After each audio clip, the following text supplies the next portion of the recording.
Three, two, one. Welcome back to the Getting Big podcast. Today we have on Mr. Talon, our residential host. Thank you for having me. I know we discussed this in our overview, but you want to let our audience know who you are, how old you are, and what do you do? Yeah, my name is Talon Larson. I am a college athlete. I play golf at Bushel University. I'm going into my junior year. I am 21 years of age. Welcome. Thank you. Means a lot. Yeah, you definitely weren't first to be here, huh? Nope. Nope. This definitely isn't the first episode we're recording. No, of course not. And we definitely did not go out last night and stay out until, I stayed out until I was up early because because I knew we had some this morning. I did too, but I stayed out till 3, but I got everybody home. Yeah, you were kind of playing DD. I said, guys, I'm going home. Yeah, you were the DD, and then I became the DD. But yeah, let's get right into it. So, you want to run us through your life, childhood to now? Yeah. I had a pretty, I wouldn't say tumultuous childhood. It was definitely different. I was adopted by my grandparents when I was 2. My biological parents just weren't ready to take care of me. They had a kid, me, when they were 20 and 21 respectively. And so I was raised by my grandparents from basically the age of 6 months on, a year on. And that's always had its ups and downs. I went to O'Hara Catholic School, which is a preschool through 8th grade Catholic institution. Met some of my closest friends there, met Stefan, met Duncan, met a bunch of the guys who went to high school with there. And was raised Catholic. And so I was at O'Hara from preschool through 5th grade. And in my time there, I dealt with what I thought was a lot of bullying. I look back on that and I think a lot of those kids that were, I'm going to say, bullying me, didn't necessarily know what they were doing. But there was also some intentionality behind it as well. I feel like there's things that I couldn't have controlled, there's things that they could have done better, there's things that should have been dealt differently. I was consistently in the principal's office, either alone or with Stefan. Troublemakers. We considered ourselves the troublemaker kids, in elementary school. And there were a couple incidences that happened where my parents I had been really sort of like, hey, I don't want to be here, this isn't a great environment for me, I'm really struggling. My parents finally were like, yeah, this isn't a great idea, we're going to pull you out. And so from that point in time, I went to middle school at ATA Middle School, one of the best schools I went to. Going to a public school was fantastic.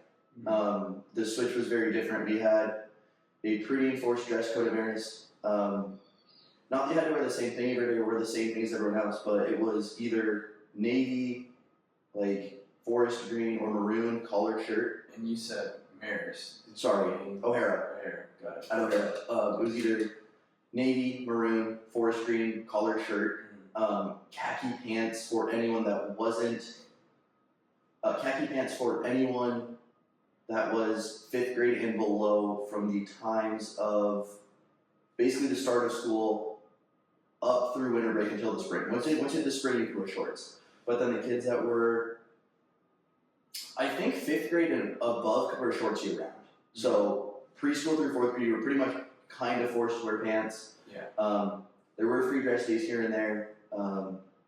But it was a pretty enforced, pretty strict dress code. If you didn't show up to mass with the right attire on, they would send you to the closet, basically, and go get correct attire. Or if you showed up with wrong stuff, they would send you to the closet to get other stuff.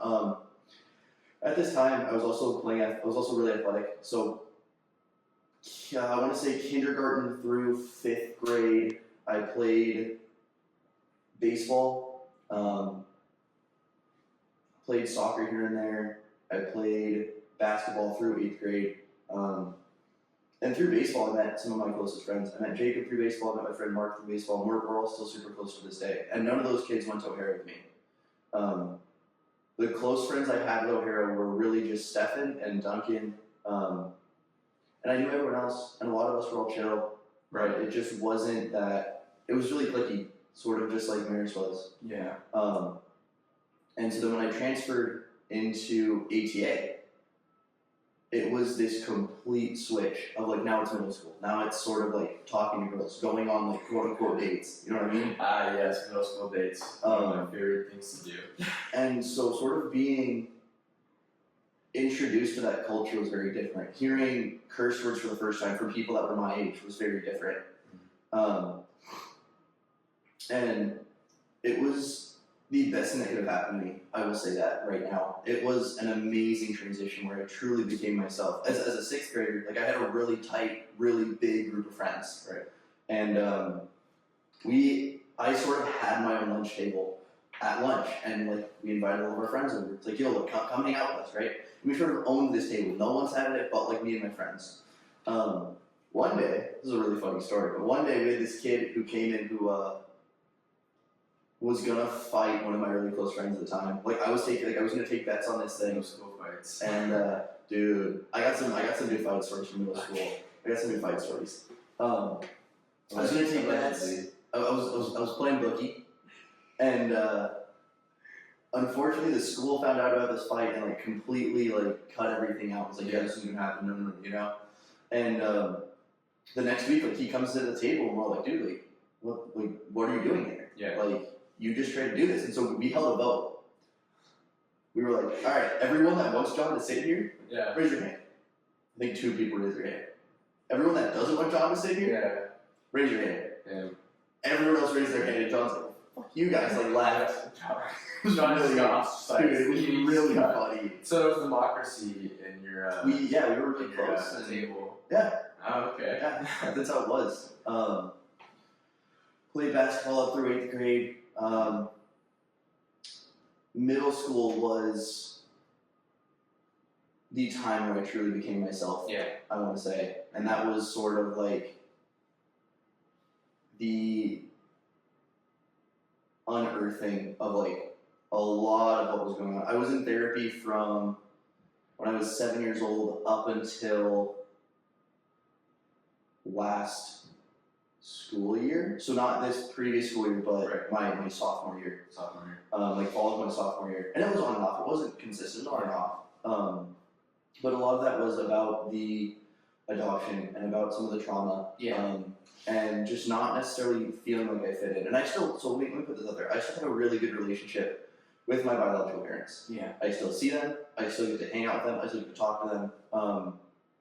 And I love them. And they are just as much like my parents as my grandparents that raised me. And they are extremely supportive. Anytime I need anything, I can turn to them. And they are just the... It's weird knowing that I'm going to have to go through sort of 3 sets of parental funerals in my life. Yeah. And I know that no matter what, they will always be there for me, and they're always proud of me, and they will always find me successful in some way or another. And they're a rock in my world now. Yeah.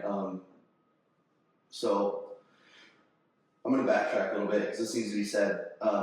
My biological parents got divorced when I was 7, and so that sort of tore my world apart.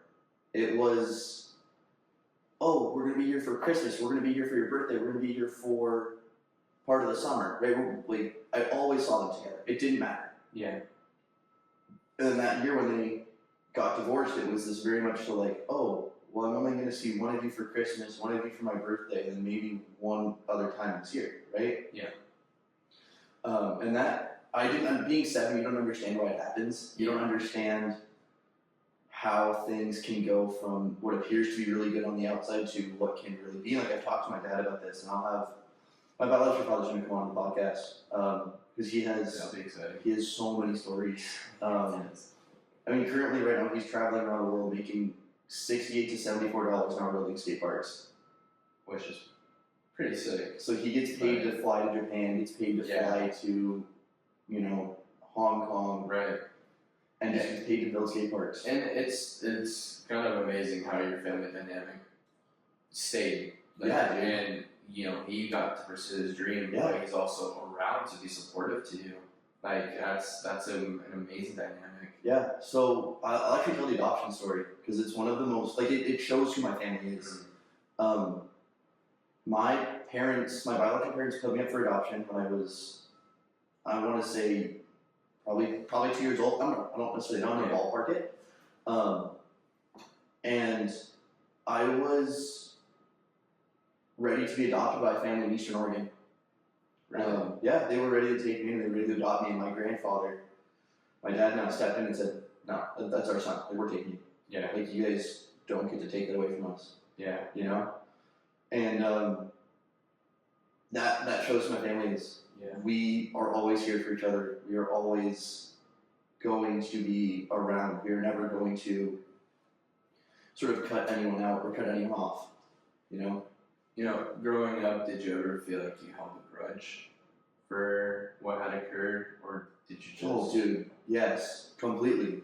There were plenty of times where I was like, I wish they had raised me, I wish they had, you know, stayed together, I wish they had done this. I don't know, in grudge, you mean like as like for me, like did I feel like it was my fault that things happened? We can kind of talk about that. Did you feel like you were kind of the reason as to what had occurred? As a kid, I don't think so.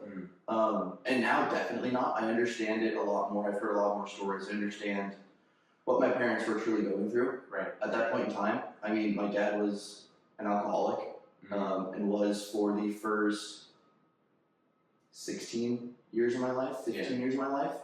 No, not that many. Probably 13 years of my life. Yeah.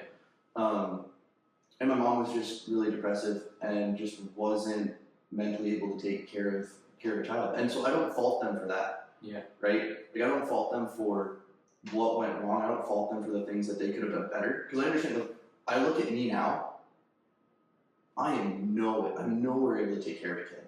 Right? And so it's really weird to think, like, this is the point in time where my dad had me. You know? Like, it's just crazy for me to think about. It's like, dude, like, how did you... And, like, my dad will get into this stuff. I don't want to tell his story. But it was the most, like I look at this and it's like, dude, like, I'm nowhere near ready to take care of a kid. And I understand that our life circumstances were different. He had just gotten out of some really big stuff, and unplanned pregnancies happen. You know? Yeah. But it was like, I looked down, I was like, dude, how could you... And I don't fault him for that. I love him, and we have a really good relationship. But I don't think it was ever my fault that they got divorced, that the adoption happened, and any of that happened. But there definitely were points in time where I wish things were different, where I wish they had raised me, where I wish that they were more of a figure in my life then as they are now. Right. Yeah. Well, we'll be looking forward to hearing his story. Yeah, dude, it's really cool. He definitely has a lot of stories. Have you met my dad yet? I have not actually met your father yet, no. He's a person. He's a person. Dude, he's basically me, but 20 years older. I could actually envision that. Yeah, for sure. Yeah. So sixth grade comes around, middle school, ATA. Great school. Teachers were amazing. Classmates were... It still had its cliques. Like, obviously every school is going to be cliquey in some way or another. Right. But it was a really tight-knit community. That was sort of the first time I got introduced to, like, vaping and weed use was then. That's sixth, like, seventh grade, which is insane to think that these, 13-year-olds are doing that stuff. Yeah. I had a classmate who used to wear a plug chain. Oh, actually? And I was like, what is that? He's like, I put on the plug. And I was like, I don't know what that means. But straight up used to have a plug chain. And he was dealing pretty well. And I mean, that's sort of the culture that it was. It was sort of this school where these kids don't come from a whole lot, but they make do, Yeah. Jordan Morris and I met in 6th grade at Really? ATA. Yeah. So I've known Jonas in 6th grade. Yeah. We're super tight. I was a band kid in middle school. So I played trombone. I did not know this. Yeah, dude. Played trombone, traveled with the band, was in jazz band for 2 years, went to really fun festivals with this group of guys, and I love my teacher. And he was an amazing band teacher. And it was great. And 8th grade rolls around, and it was kind of a wake-up call. There were some things that had happened early in my 8th grade year that really had to set me apart. One of my really close friends at the time said some things to my cousin who, I'll tell the story. My cousin was hanging out, potentially dating this guy at this point in time, and this friend of mine walked up to her sort of significant other and was like, "Yo, you want to fuck her, don't you?" And she's sitting right next to him. Right. And it was just the most inappropriate, dude, what are you doing? Right. Yeah. Not the right time, not the right place, incident whatsoever. And we still hung out for the next couple months, and then eventually my cousin told me that story, and I was like, I'm done. There'd been some other instances that had happened, and so I completely cut him off. Yeah. And so that dealt with us being really estranged, and him definitely bullying me into some stuff. Got in my first fist fight because of him over something that was really stupid and don't even remember. Took one punch and said, "Because I'm done. I'm not dealing with this," you know? Yeah. And it was I was really excited to go to high school at that point in time, because that was sort of the end of my 8th grade year. So I was like, "Actually, I'm ready. I don't really want to be here. I don't want to deal with this stuff." And so, yeah, that gets into high school. I've played golf. So being raised by my grandparents, my dad picked up golf later in life, so he played golf with my hands when I was 18 months old. So it has been a part of my life. It's been there almost Yeah, the entire life. I tell them, I want to play golf. Well, competitively since I was 7. Right. So I've played competitive golf for 14 years. But I've had a golf club in my hands my entire life. Yeah. And so my summers were spent never really around. Because I was traveling. This is from when I was 7 on. Because I was traveling so much for tournaments, I was always gone. There were a couple summers where I was collectively here for 2 months, for 2 weeks, 2.5 weeks, 3 weeks. Because tournaments, and then going out to Missouri to see my grandmother. Right. And I just wasn't around. And competitive golf for me as a kid was really social. I didn't take it as seriously as I do now. I didn't really, I won tournaments. I went out and competed. I have the trophies to show for it, you know? But it just wasn't, it was oh cool, this is fun. I can go out and meet some really close friends. You know, because it's, when you play Oregon Junior Golf, you see the same kids really consistently. Right. There's definitely a dynamic change once you get to high school, or any sort of competitive anything outside of school.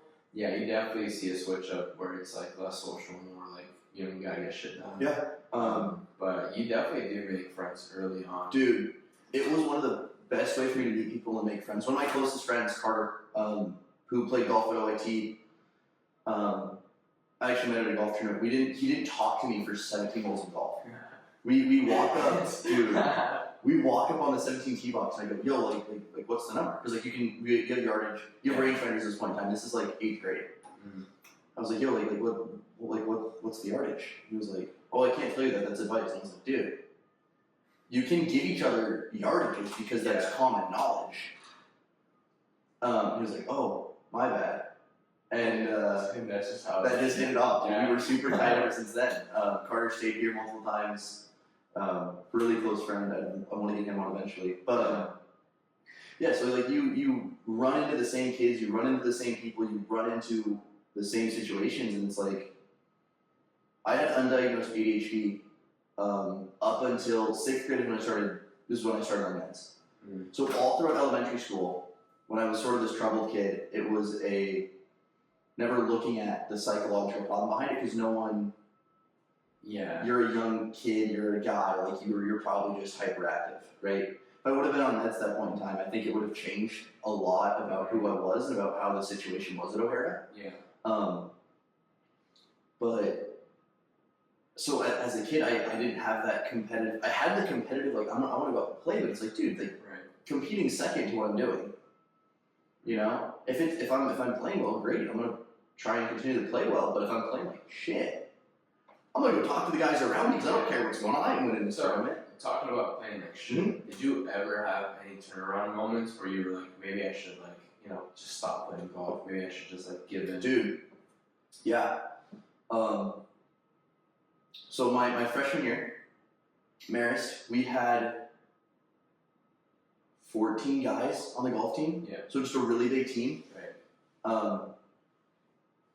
There have been points in time where I've wanted to just throw it all away. As a kid, I always told everyone, and the dream has always been to be a professional golfer. I'm going to do this. This is what I'm going to do.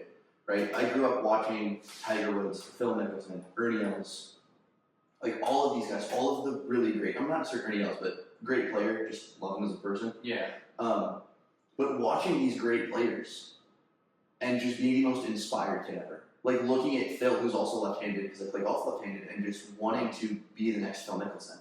Yeah. Right? And so, I mean, from a young age, I was like, yeah, you know, like I want to be a professional golfer. You know, I want to go play in college. I want to go do all these things. The point in time that really flipped that switch for me, like, oh shit, like, am I going to make it? Was my freshman year of college. And so I'm going to work for high school, and we'll get there. Yeah, that's good. But so freshman year, we had 14 guys on the team, right? Really big team, which is massive for a high school golf team. Usually there's like 8, enough to field a team and a couple other guys, right? 14 is insanely big. So might have been more than that. Might have pushed to 21. We had a big team, and my head coach wanted to make cuts just because with that many people, it's really difficult to get practice time. It's really difficult to get. It's just hard. And so my freshman year was really a sort of like an oh shit moment. I was basically the 7th guy. So for every tournament you always bring the top 5 and then usually a 6th as an individual. Right. And so that's your varsity team. Those top 6 is your varsity team. So I was that 7th guy. I was close to making that varsity squad my freshman year. I didn't have the mental capacity to really go through and compete when I needed to compete. Right. So I won JV districts my freshman year. I shot 84 to win JV districts, which is just terrible. Like the fact that one JV districts kind of shows a lot, about the competition that you're playing. My freshman year was actually the first time I broke 80. And this is a day I'll never remember. We're playing at Shadow Hills. I get done, and my dad walks up to me and goes, "So, how'd you play?" I was like, "Yeah, not very good." He was like, "What'd you shoot?" I was like, 79. He's like, "You broke 80?" I was like, "Yeah, I did it." Like, that was sort of that first, like, there's like 3 plateaus in golf, right? Breaking 90, breaking 80, breaking 70. As soon as you know you can break 80 once, that's like what you're always achieving for. Right. You're like, okay, if I can do it once, I can do it again, right? And like you can basically coach people into breaking 80. Once they have a couple years of experience, you can basically coach people into breaking 80. It's just course management and making a couple putts. Breaking 80 is difficult. I'm not going to say it's easy, but now that my handicap is down to what it is, like I rarely shoot in 80s. Yeah. And so that was sort of the first plateau. That was sort of the first breakthrough. It's like, all right, like this is something that I can see myself doing a little bit more, And so I played my summer season. Don't remember it too well. And I played water polo in high school as well. So I played 4 years of varsity water polo, captain my senior year. Amazing conditioning for golf. So I get back from that, I go straight into the water polo season. Sophomore year hits, and I remember competing and working my ass off that season to get to the first tournament. Because the first tournament we played at was at Willamette Valley Country Club, which is a really difficult country club to get on if you're not a country club member up in Portland. It's really hard to get on. Yeah. And I love that course. Really fun course. Probably one of my favorite venues to go play at in Eugene, in Portland, in the area. Right? Yeah, just in the area. And I remember qualifying for that tournament as the 4th guy. So like sophomore year, like you're qualified as the fourth guy and just broke 80 for the first time your freshman year. Yeah, you're on a run. Like you're feeling really good about it. And the Thursday before, we were hearing talks of the school shutting down. Yeah, dude. Yeah. We're hearing talks of the school shutting down. So I'm around with Nick Elliott, and so Nick is another one of our friends who we've been to high school with. His dad was a teacher, and Nick heard some suspicions that hey, they're gonna cancel school for the rest of the day, and this is at lunch. And we're all like, whoa, like, why? You know? And so I go to my 6th period health class, and I'm sitting in class, and I hear the announcement. Hey everyone, school's canceled tomorrow and for the next couple weeks. All sports have been canceled.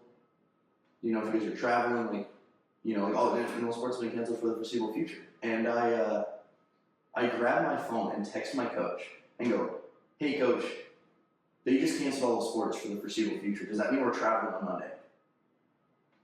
And he goes, well, if golf's a sport, then it looks like we're not going. And I was super close to texting back and saying, well, most people don't consider golf a sport, so can we still go? You know, and it's like sort of doing that. I was really close to doing it. Yeah. And that was sort of the first moment where it was like, all of this can be taken away. Yeah. You know? Yeah. And I'm not faithful at this point in time. I raised Catholic. My mom's a choir director, so I went to church every Saturday. It's a family thing you do. My faith felt very indoctrinational. And so this happens, and it's like I don't know what to do. Like I just worked my ass off for all this, and it can be taken away in one instance. Like I don't know where to go. I don't know who to turn to. And that was a really big turning point, just in life for me, because it's like, all right, like even if you do it, doesn't mean you're going to get to do it, right? Absolutely. And so that was tough. And so we go into COVID lockdown, and I got back into skateboarding, and I was skateboarding every single day with a group of my friends, going to Washington Jefferson Skate Park and just sort of grinding away, because there's nothing else you could do. Right. Like, my parents bought me an Xbox so I could play games of Griffin Pro, play Rocket League, hang out with Angel, do all, because they're like, well, he can't see anyone. I was like, look, like this is the only way that my friends are able to talk to each other and connect. Like, I can't join them. And so I got an Xbox, got into video games. I think this is Madden 19 era?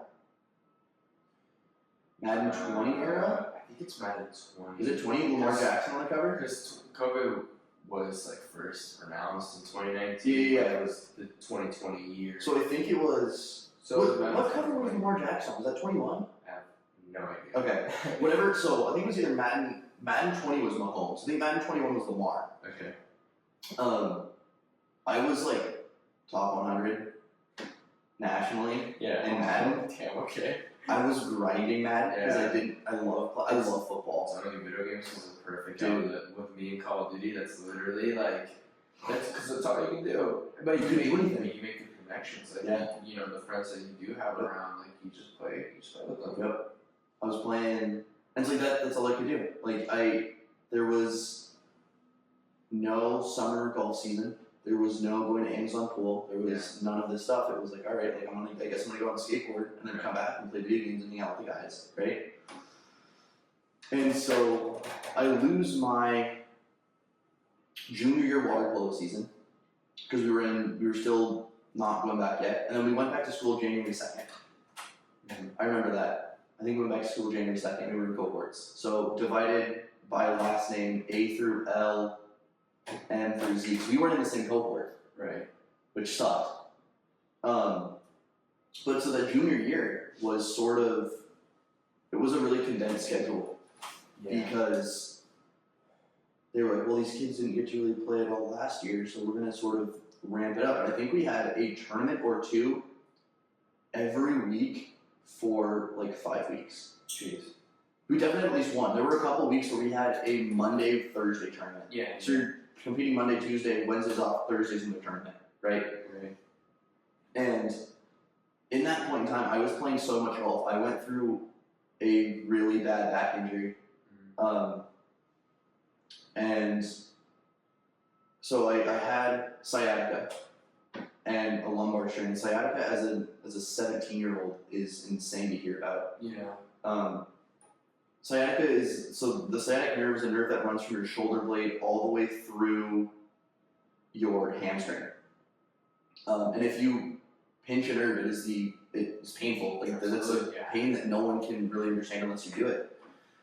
And so I've been dealing with this little back injury for a while, and I remember being on the golf course and going up shooting 96 and walking to my coach after and saying, "Hey coach, there's something wrong. I'm in a lot of pain. I'm gonna go see my doctor like tomorrow." Yeah.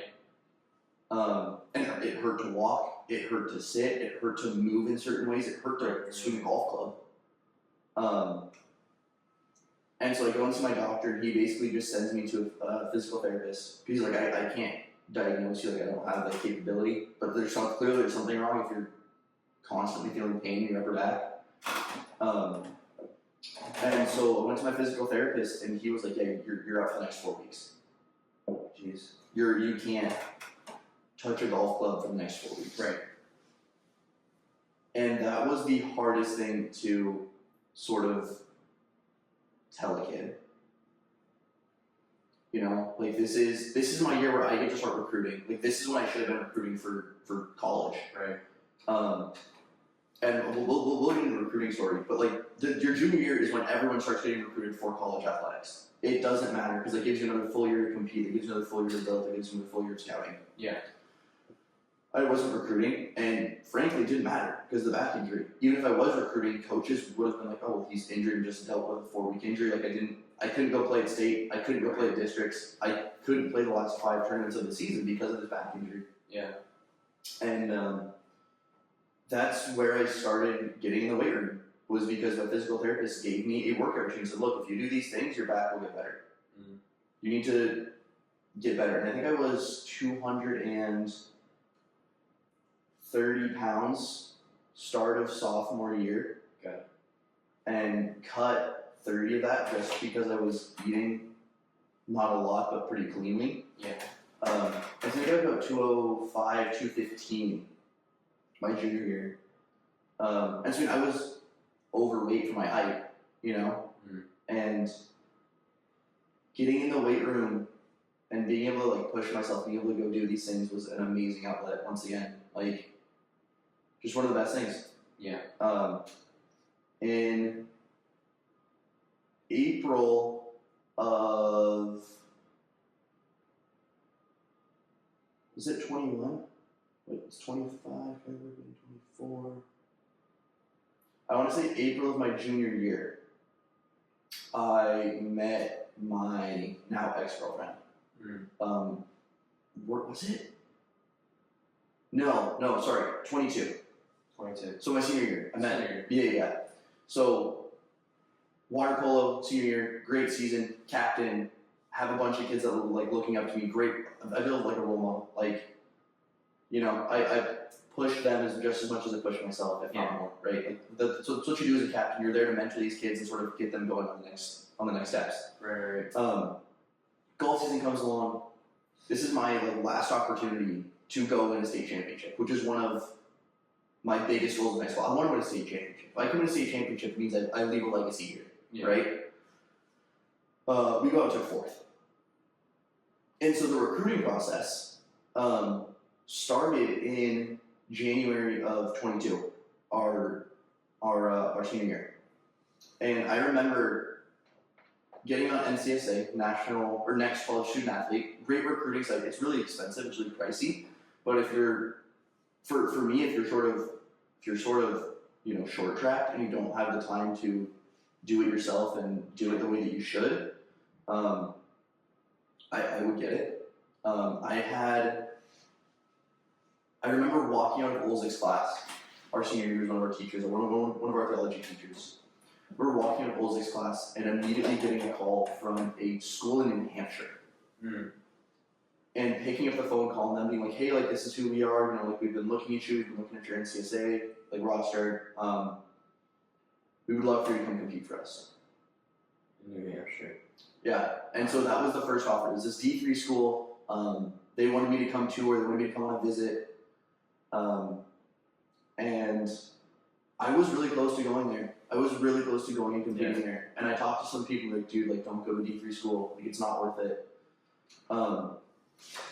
If you're going to a D3 school for athletics, you really love it. Because you don't get any scholarship money for athletics at a D3 school. You get a lot of tuition money. You get a lot of academic scholarships. And a lot of the academic scholarships are sort of combined. Like, hey, like, if you're an athlete, we're going to give you a little bit more incentive on your academics to make you come here. But it isn't necessarily worth it. So I had, I want to say, 3 or 4 D3 offers, and I think Northeast Nazarene called me, which is an NAIA school, I think. And they all wanted me to come compete for it. It was all in the Northeast, and my family was very much like, I mean, do you really want to go to the Northeast where it's going to be cold and you're not going to be able to really compete 6 months out of the year and you're in school for, And I was like, yeah, not really. I was still in contact with these coaches, and so I meet my girlfriend, and she's aware that golf is my first priority, and she's Christian, right? Yeah. And throughout my entire, so when COVID happens, my mom goes, you don't have to go to church. Like, it's online, like, if you don't want to do it, you don't have to do it. So that was sort of the ending of the faith side of it. Because my faith was, again, very indoctrinational, very forced, very never my own, never had a relationship with Jesus, never really felt like, never had any of that stuff.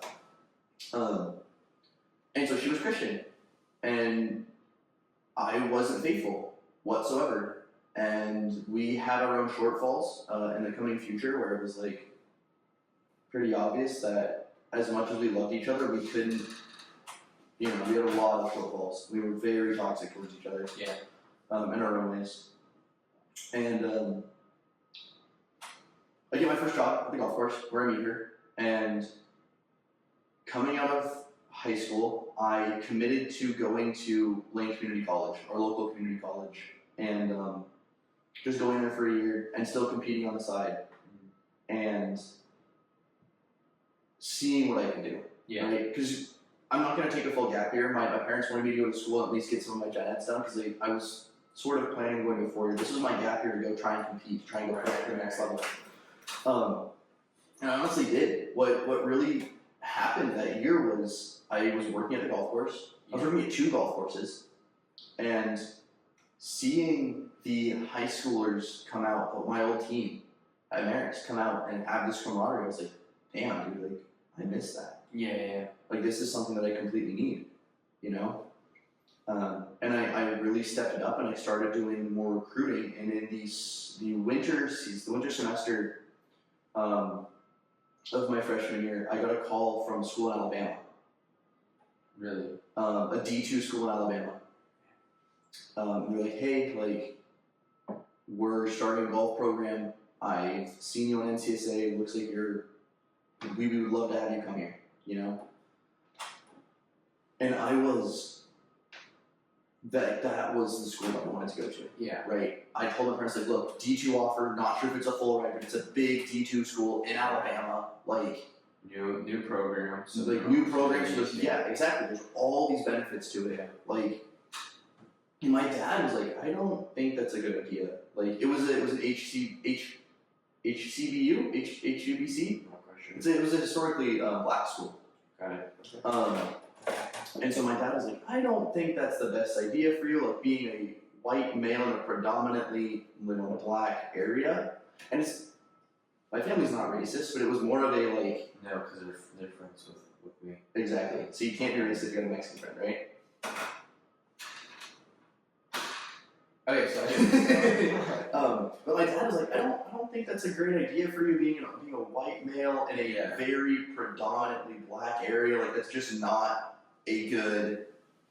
There's a lot of potential risk that can happen if you go to the school with you getting with just things happening, right?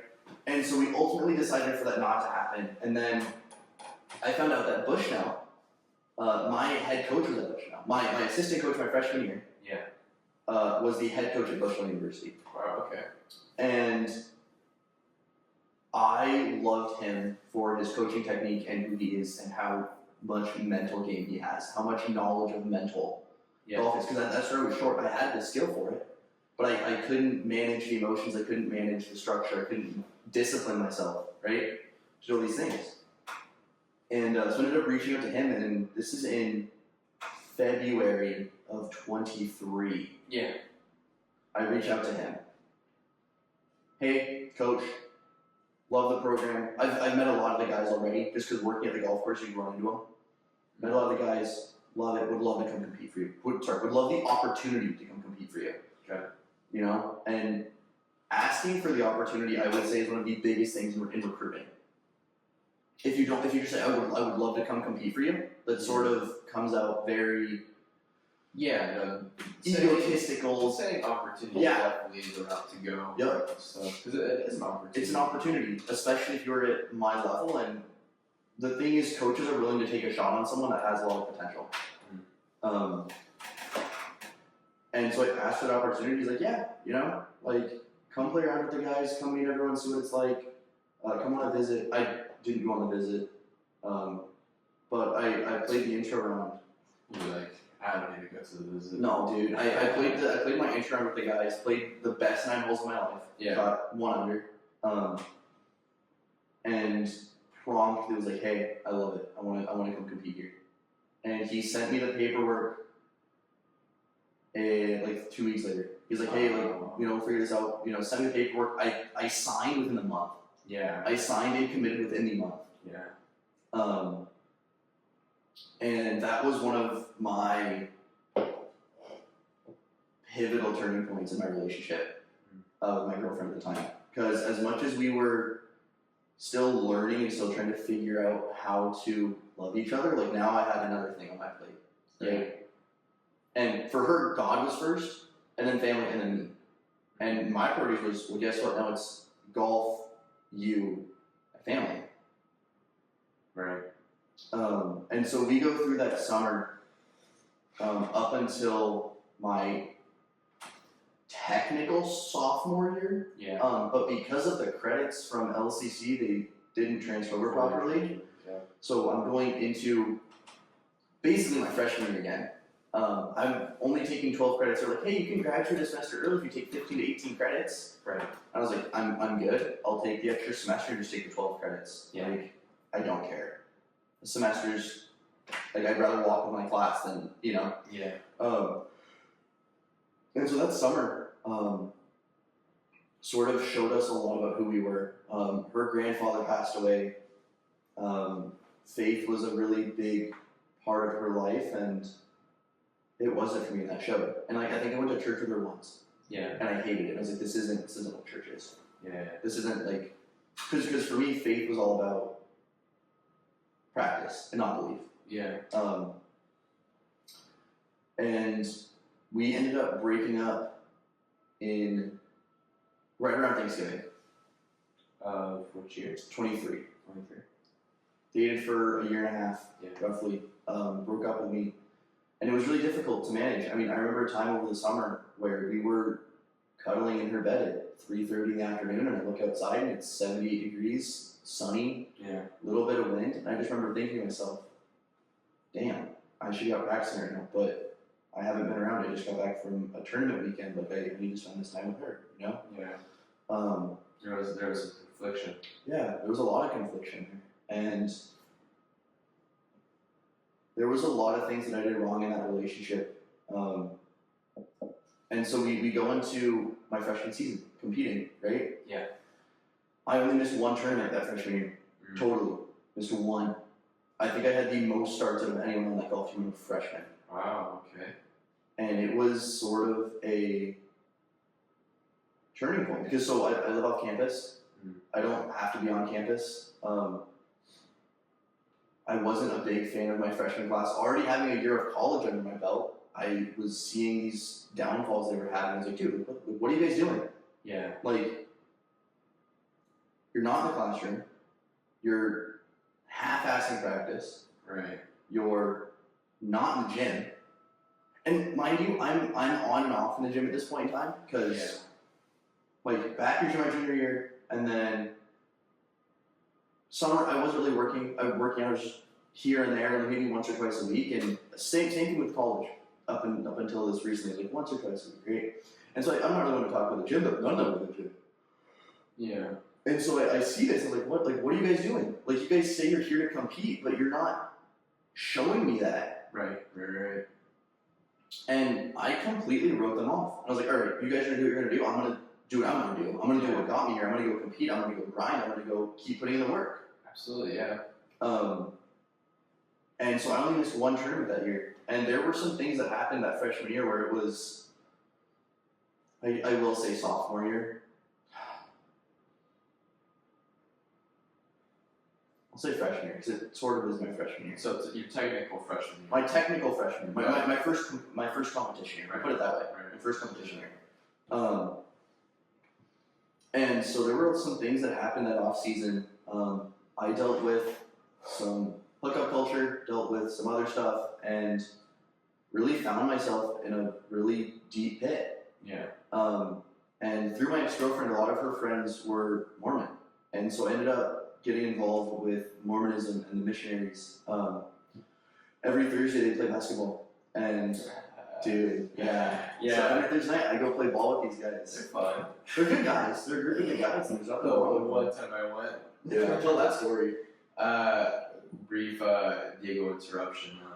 I went to one of these basketball games, and within the first few minutes, I was going to fight with somebody who I guess plays college ball. Yeah, you played college ball. And you can imagine at the time I was like 260. I hadn't touched it, basketball on a team in like 3 years. So I obviously I didn't have the footing and all that. And homeboy was mad. Jake was pissed. And I was like, fuck it, we ball. I think I told him that I quit fishing or something, and then I was like, alright. You want to fish? You want to play? That's what it was.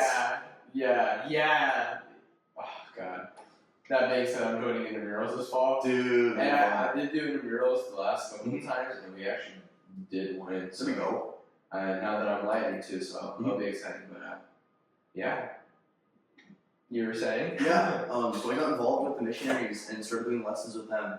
And the Mormon religion, and I'm going to say practice, is very similar to Catholicism in practice. In belief, it is very different. Yeah.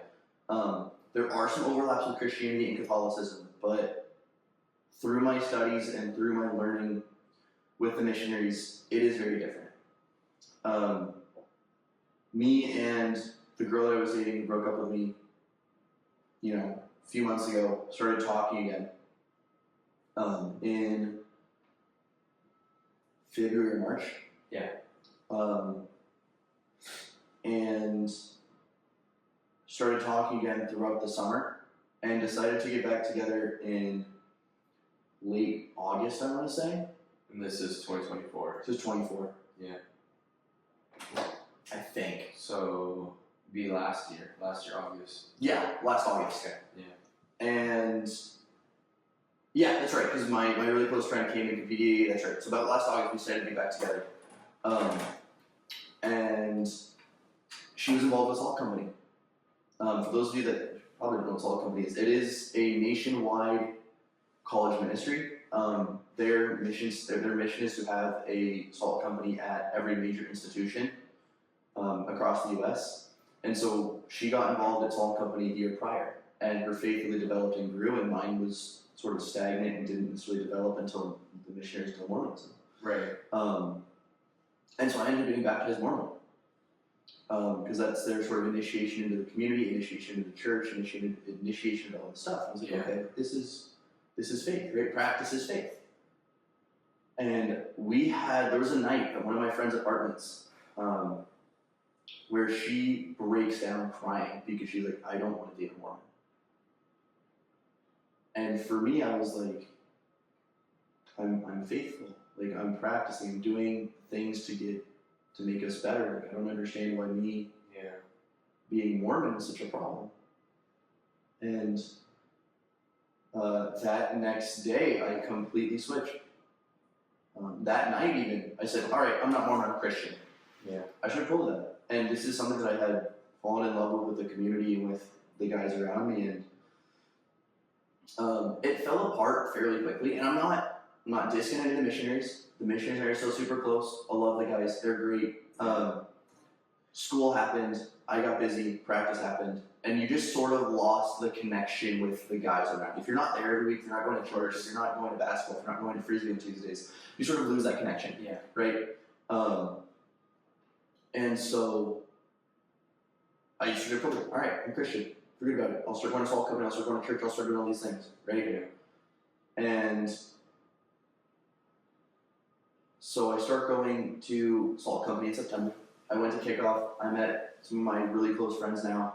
I joined a connection group, and through that connection group, basically a connection group is it's segregated by sex. So if you're a woman, you go to a women's connection group. If you're a guy, you go to a guy's connection group. Right. And that's strictly just because there are things that we talk about, pornography, sexual addiction, things that with guys you want it to stay with guys, and with girls you want it to stay with girls. Sure, some of those problems overlap and some of those problems connect, but there's always that awkwardness of, oh, I see him differently, or oh, I see her differently. Like, I might be able to connect with that, but now there's this, you know what I mean? And so they segregate that way just to make it a little bit more comfortable to talk about things, right? And so through that connection group, I realized that I had developed an addiction. And I struggled with it since 8th grade and continue to struggle with it because that's what addiction is. Right. You never get over it, it's always a struggle. It's a habit. Yeah, it's a habit. Something that keeps recurring over and over. Yep. And I ended up sitting down with Tyler Dewar. Shout out Tyler if you're watching this. I don't know who you are, but shout out to you. Tyler's great. We were sitting down for breakfast one day and he's like, well, so like, what is like why are you Mormon? He basically just like talked and I told him my testimony and I told him my story and he was like, hold on, so the reason you're Mormon is because of Catholicism? I was like, yeah, I guess so. Practice is the same thing. He's like, hold on, but practice isn't belief. Practice isn't faith. Practice is practice. Right. And so from that point on, I really changed. I was like, oh, like, this is different. Like, it isn't just about going to church or about being in the community. It's about what you believe, the way you live your life, who you are as a person. All of these things surrounds what your faith is and what your belief is. Yeah. And I took a step away from the Mormon church. I continued to go to Salt Company. I continued to go to my connection group. And then I get broken up with again, same girl, basically to the day, the year prior.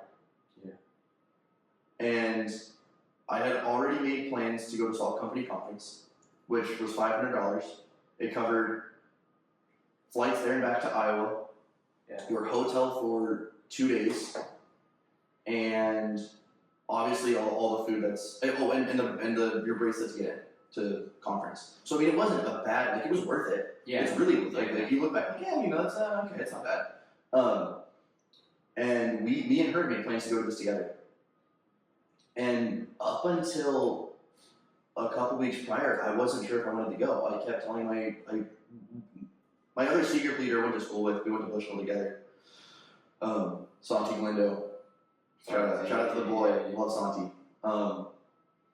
But I kept talking, I was like, dude, I don't really know if I want to go. Like, we were supposed to go together, like, I don't know what to do. And I was really lucky to have Jonah go with me, Jonah Morris.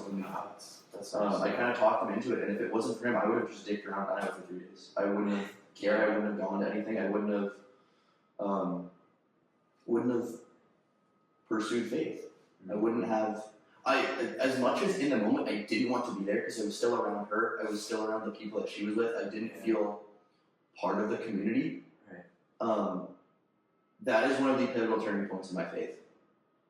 And that was Christmas break going into my sophomore year. My playing sophomore year. So this would be entering 2025, so this year. Was that this year? Was Soul Conference this year? Yeah, it was. Yeah, it was. Yeah. So that was my. Now this year. We're recent. Yeah. Sorry, I lose track of the timeline because of the transfer. Yeah. Lose track of the timeline. But yeah. So I would have just that was a turning point in my faith. Right. And as much as I didn't feel a part of the community, as much as I didn't feel a part of what was Salt Company, I needed to be there. There were some really emotional things that I went through. And there were a lot of things that really sealed faith for me looking back on that. In the point in time, I didn't want to be there. I was kind of just going to go, and I had friends around me, and it was fun. It was really fun. If you're ever hesitant to go to Salt Company Conference, go. Because something will change in you. Especially if you're faithful, especially if you're Christian, something will change in you. You will take something away from that. And so we get back from Salt Company Conference, and I take sort of 2 months away from faith. I didn't want to go to Salt Company on Thursday nights. I didn't really want to be going to church. That was because she was there. Like, that was her thing before it was mine, and I didn't want to be invading that space. Right. And it felt like I was an imposter there. As much as I had my group of guys around me, and as much as I had that really tight-knit group of guys, I would always catch myself looking for her in the crowd. Yeah. And usually she sat right behind me, which made it really difficult. I still have a voicemail from Tyler and the guys where it's like, yo, another guy not at Talon Company, like, come on, bro, lock in, like, where are you? And all the guys are, like, chipping in, like, yo, Talon, where are you at, bro? Like, come on, lock in. And that is, I cherish that voicemail to this day. As you should, yeah. I cherish that voicemail to this day. I listened, I was going through and clearing stuff out, and I listened up and I was like, thank you. You know, like, if it wasn't for that group of guys, I don't think I'd be lying today. But so a couple months go by, I'm still competing. I dealt with a knee injury. Sorry, I'm going to take a step back after this. I had a knee injury my freshman year. Spring season. Yeah. Without skateboarding with some friends, I slammed my knee to a bar, and so we had a qualifier the next morning. And I was dealing with a back injury at this point in time. That back injury that I had my junior year reoccurred. Yeah. And so I told my coach, hey coach, like, am I going to be able to still try and go compete for these tournaments that are coming up? He was like, well, I don't really think so because, you know, such and such and such. And I was like, cool. Well, if I can't compete, if I can't go try and qualify, I'm going to go skate. Shit, if I get injured skating, it won't matter. Yeah. Right? I already can't compete. And I go out skate that night, bust my knee, doesn't stop bleeding for probably 8 hours. Like, I should have gone to the ER and gotten stitches and actually got it looked at. And I wake up an hour late, go to the qualifier, like, dude, we're, it's like, sorry, coach, like, and he noticed I went, he's like, what happened? Like, why are you limping? I was like, I made a really stupid mistake last night, and told him the story. He's like, yeah, that's a stupid mistake. I was like, coach, I admitted it. You don't, yeah, you don't, you know. And so that took a week and a half to fully heal over. And even then, I still deal with residual knee problems. I have bursitis in my left knee. I've done X-rays, I've done MRIs, and it's one of those things where if I'm not in the gym or if I'm not walking enough, if I'm being lazy, then it flares up because I'll take a day off. I'll lay in bed for a day. I'll do this for a day. I'll sit in the car for a day. Yeah. And then you start trying to be active again, and it starts to flare up and it starts to be really bad. And so it's just something you learn to deal with. It happens. You learn to manage it. So now I'm in the gym consistently. I'm in the gym 4 or 5 days a week, and you have to be, and that's what it is. And so back to where we were. Sophomore year, I sit down with Jack Burleson, who is the Oregon Salt Company director. Oregon Salt Company umbrellas University of Oregon, Bushnell, and Lynn Community College. So if anyone that goes to any of those 3 schools or the surrounding area can come to Salt, Oregon. Yeah. Right? We sit down for lunch on a Thursday. It's like Thursday afternoon, like 11:30. We sit down for lunch and we talk about this. And he says, he's like, dude, like, and I'm dating another girl at this point in time. Yeah. You know, or I had just dealt with a breakup, one of the two. I can't remember what it was. But he's like, dude, like, you guys are here for the same reasons, to find God. Like, you guys aren't here for each other anymore. Like, this isn't part of your relationship. Because I was going for my relationship. I was going to make the relationship work. Yeah. And we get done with that. I go, hey Jack, I'll see you tonight. You know, I made the decision then and there to go back to Talon. And so I walk in the doors that night, and the first person that comes up to me is this kid Logan Hedges. And Logan just comes up to me and gives me a big hug. And that is exactly what I needed to come back. Yeah. the fact that he just walked up and was like, hey, like, it's great to see you, love you, man, like, glad you're here, like, everyone misses you, everyone is super thankful that you're here, like, that was like, alright, like, this is a community that I can be a part of, like, this is where my faith starts, you know? And so, I mean, that was this whole past year. I continued to go to Salt Company, I continued to go and compete, I continued to go to church, I started a Bible study, like, I mean, you've seen a change. Faith is a really big part of my life now, and I look back and I wish I thanked God more for some of the gifts He gave me, and like that's sort of why this podcast started. I have a gift for writing, and a gift for interviewing, and a gift for stories and talking, and it's fun. Yeah, it's nice to hear other people's perspectives. Yeah, dude. And so faith is a really big part of my life now. This past season, I really struggled with golf. And it was a tough season. I lost the golf swing. I lost a lot. I lost a lot of myself this golf season because I didn't have it and I couldn't compete. I think I competed in like two of 6 tournaments. Going from being the third guy on the team to not traveling takes a toll mentally. But there was one. I'll tell one last little story, and we can dive into the deeper question and stuff. One of the things that really spoke to me, I went to Salt Company Spring Retreat. First ever Spring Retreat, amazing. Oregon Salt Company Spring Retreat, amazing. I had to join a different connection group at this point in time. Austin Fisher, shout out, one of the best salt leaders I've ever had, of the 4 I've had. Jacob, love you, brother. That Saturday night, the director from, I think it was the Ohio State Salt Company, was speaking at our conference, and he talked about beholding Jesus on the cross and how brutal crucifixions actually were, and the torture that Jesus went through actually was.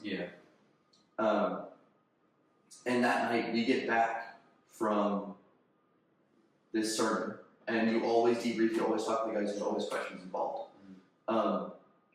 I got diagnosed with ADHD in 6th grade. I got diagnosed with depression my junior, senior year, somewhere there. And I actually got off the meds, the ADHD meds last summer. And that was a great help, and we can get into that a little bit more. But we get done with these questions, and I remember looking around at this group of guys, and Austin goes, hey, is there anything else? And I'm sitting there, and like all of us were crying in the sermon. It's an amazing sermon. If you get a chance to listen to it, listen to it. It is just super deep and super, it makes you feel, it makes you realize like, oh shit, like we are terrible people at the root of who we are, you know? And I remember sitting there and just being like, guys, I'm not doing okay. And I just started crying. I just started bawling my eyes out. I was like, I don't know what to do. Everything's falling apart. And every single one of those guys in the group came over and was like, hey, I love you. I'm thankful for you. And like gave me a hug. And those guys are some of the closest friends I have now. And as much as I separate our friend group and Salt Company,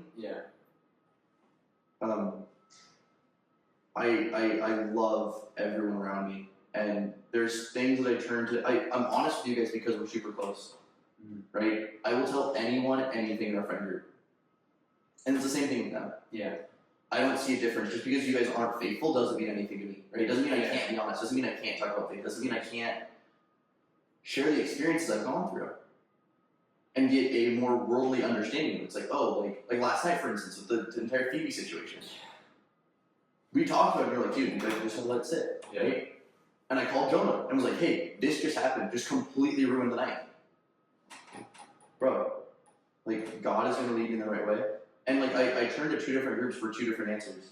And I used those answers conjunctually, you know? Yeah, dude, like, that was it. I mean, this summer has been amazing, you know?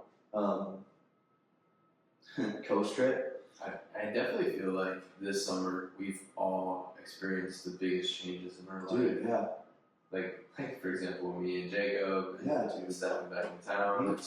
We've all definitely, this was the summer or the year where we've had the biggest changes in either faith or any sort of component in our lives. Yeah, dude, the summer's been amazing. I qualified for Oregon Am, one of the most, in my opinion, difficult tournaments to get into in Oregon. It is the best amateurs. I qualified, went up and competed. Unfortunately, didn't make it into the match play section. Missed it by about 4 shots. But that tournament really showed me, like, I am a lot better at golf than I think I am. Yeah. Even when I don't have my best days out on the course, there's always more. Yeah. And to sort of continue that story, so Sunday, from Assault Conference, Oregon Spring Retreat, Oregon Assault Spring Retreat, we, the tournament was about having godly goals. And one of the things that stuck with me is, well, so something that stuck with me from Saturday night was, when God sees you, he sees something valuable to him, right? That stuck with me. I have that highlighted in my notes. Like, that is a pivotal thing for me. Sunday was about having godly goals. And one of the things that was said was, if you can work so hard and just work hard enough where it happens, that's not a godly goal, right? And I hadn't brought God into my life whatsoever at this point in time. Yeah. God was a Sunday, Wednesday, Thursday thing. It's almost separate, like, entity compared to everything else. Yep, completely. Yeah. Sunday, Wednesday, Thursday. Those are the days for God, right? I ended up thinking about this and I was like, I don't have a godly goal. As much as I love golf, as much as I want golf to be the thing, it's not a godly goal. Yeah. So Sunday we get back because we get left the camp. You know, you gotta there's 100 more many people there. Like, you gotta leave camp fairly early to get that many people out. But I get back and I go practice that day and I started writing GSDIY across my glove, like right here. Yeah. Which stands for God sees value in you. And that was my way of bringing God into golf. Yeah. Every glove I wear has that on it. Every glove I wear has it on it. And that's just a reminder to people look down and be like, yep, it doesn't matter what happens out here. Like, I can go win this tournament, I can go lose this tournament. It doesn't matter. But no matter what, God sees value in me. Yeah. And that was my way of like, all right, like, God is a big part of my life. Like, that was sort of the stepping point to bringing God into everything. You know, it's like the podcast, like faith. Like, this is going to be partially faithful. Not every episode's going to have faith involved. Yeah. But faith is a really big aspect. And God gave me the gift to be able to go compete and be able to do this stuff and be able to help people. Right. And I couldn't admit that as a kid. Now it's like, dude, none of this is for me. You know, I do some things that are for me, but a lot of this is because God gave me the ability to do it. Yeah. So at the Oregon Am, GSDIY, written across the glove, dude. I remember, because we called both days. Yeah. Well, honestly, leading up to it, we talked about it. The day of, we talked about it. Like, the day after, and then the day after when you didn't qualify, and obviously, you know, you were a little sad, but what was the mentality? We had the same mentality. We were just, you know, whatever comes next, you do next. You're gonna compete. You're gonna go out there. Like, yeah, it sucks, but job's not done. It's not over. Job's not done. Like, literally, we have to kind of keep going because if we give in moments of failure like that, we're never gonna succeed. And like, when you called me and you're like, you know, I'm feeling it a little bit, or maybe we need like a drink or something, but I'm gonna go back out there. I'm gonna do it again. I'm gonna make sure I actually succeed next time. So, I mean, that what was it? I competed Monday, Tuesday. That Friday we went out, and you were like, hey, it doesn't matter what happens. Guess what you got there? Yeah. Like, we're gonna go out. We're gonna go have fun. But like, either way, we're gonna celebrate the fact that you got there. Because getting there was hard. Yeah. Like, I went out and I competed in this qualifier, made 25-foot putt for par on the last hole to get into a qualifier. Sorry, to get into a playoff. Birdied the second hole to playoff to make it. Like, it was a tough road to get there. There was a lot of time. And the thing is, no one sees what happens outside of the work that you put on the golf course. The people that are there to watch those 18 holes. Yeah. They don't see the practice hours. They don't see the gym hours. They don't see the early days. They don't see the sacrifices that you're making. yeah, because like even you showed me your schedule recently, and Yeah. like it shows like 5 a.m., 6 a.m., and then all day is just filtered with any sort of exercising or group meetings or just practicing out there or actual tournaments. Mhm. It's insane the amount of work you guys are putting in every single day. There's so many people that look at me and go, well, you're a golfer, like, why do you work out? And it's like, dude, It's like, are you out of your mind? like, seriously, like, I'm an athlete. Like, Yeah. if you look at our schedule, it's like, there's a couple days during fall camp, workouts at 5 a.m., going to play at 7 a.m., playing from 7 to 1, and then it's like, cool, I get a 3-hour break, I'm back in the gym at 4:30, because I need to get 6 the next day. Yeah, and you know, me growing up, I knew nothing about golfing. Mhm. Like you know, back in high school, when someone called you out saying, Dude, that story's amazing. and then shut up, Ben, breaks this chair at the retreat. So Hilarious. Just what exactly happened? It's like it was just like, Tom, you play golf. So, the senior metanoia is a retreat at Marist. Yeah. It's your senior retreat, you go with the entire class. So yeah, I can go over this because I lead. I want to go. I lead Metanoia. This if I go next year, it would be the third Metanoia that I lead, but I've been on 2 other ones. One as a student, of course. Metanoias are a beautiful conclusion to your marriage experience with faith, with friends, your community, and the teachers that go with you. One of the key points is that you bring an item that you kind of let go. Someone else kind of takes that item. And Ben, who is also part of the other story, so small little side story. I forgot my item at home, but I had a Head and Shoulders bottle. Oh, I forgot about this. Yeah. So I had the Head and Shoulders bottle, which comes back from freshman year. Because freshman we had I don't know if it was the formation retreat. I think it was a formation retreat. But one of Mr. Oldham, our principal, Interim principal. Yeah, he's a legend. I work with this son when we lead retreats, but I had the Head and Shoulders bottle, and the joke was, want some head and shoulders, and he laughed at that. Yeah, he thought it was hilarious. But Theo, shout out Theo, was on his knees praying in the room. Yeah, so the lights are off. Okay, cabin, right? Lights off, dark, completely quiet.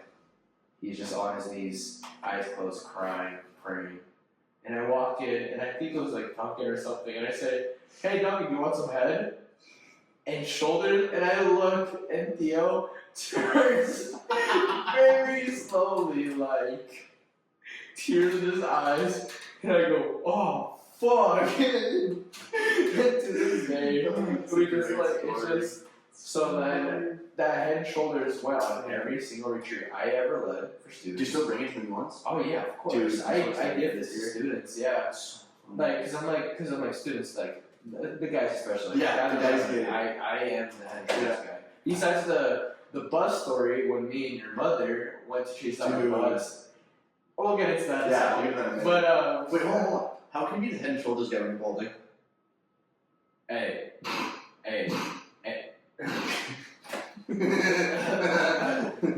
It's for my shoulders, okay? It's head and shoulders, 3 in 1. It's crazy. Okay, so it's body wash and shoulders. You mean shampoo and shoulders? Fuck. Okay, so yeah. So anyways, during the senior year, shout out Mr. Ferrari, hated me. He was like, "Why did you bring the bottle?" And I'm like, "I can't see the joke." Yeah. And you should have. Yeah, I know. Well, you wouldn't have got it. You bald too. Oh.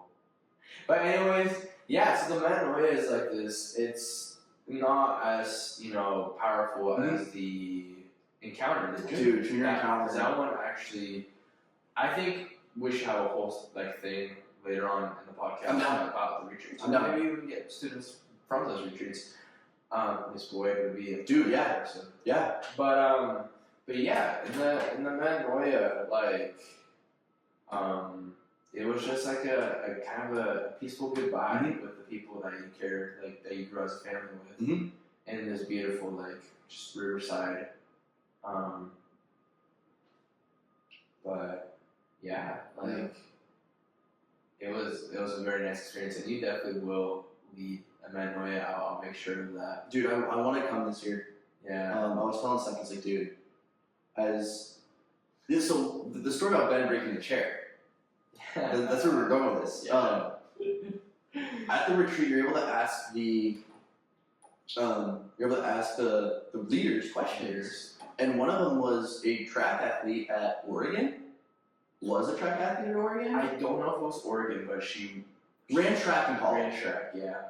And I was like, hey, like, what are your guys' practice schedules like? Like, what is the workouts like, and all this stuff? As like a college athlete. As a college athlete, because that's where I thought I was going. Like, I thought that was the next step for me. Yeah. And Julian just goes, Talon, you play golf. And everyone loses. I'm sitting there. Just laughing. I'm sitting there like, dude, like, what? Like, I'm laughing at it. Yeah, Like, I'm like, and we what? all laughed, and then we just see Ben go You're from like, here yeah, to here. Yeah, one second he's on his chair, this next second he's on the floor, and the chair just completely it's so broken. funny.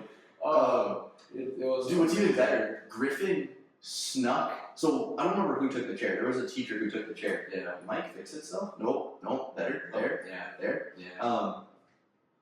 One of the teachers took the chair, and Griffin and I are hanging out. Because Griffin and I got super close with senior, and he goes, "Dude, I think I'm gonna go sneak in and steal the chair." Yeah, that sounds like a Griffin thing. And Griffin goes and sneaks in, and I'm there with him, and steals the chair, and comes back with it, and gives it to Ben. When we get back, he goes, Ben, here's your chair.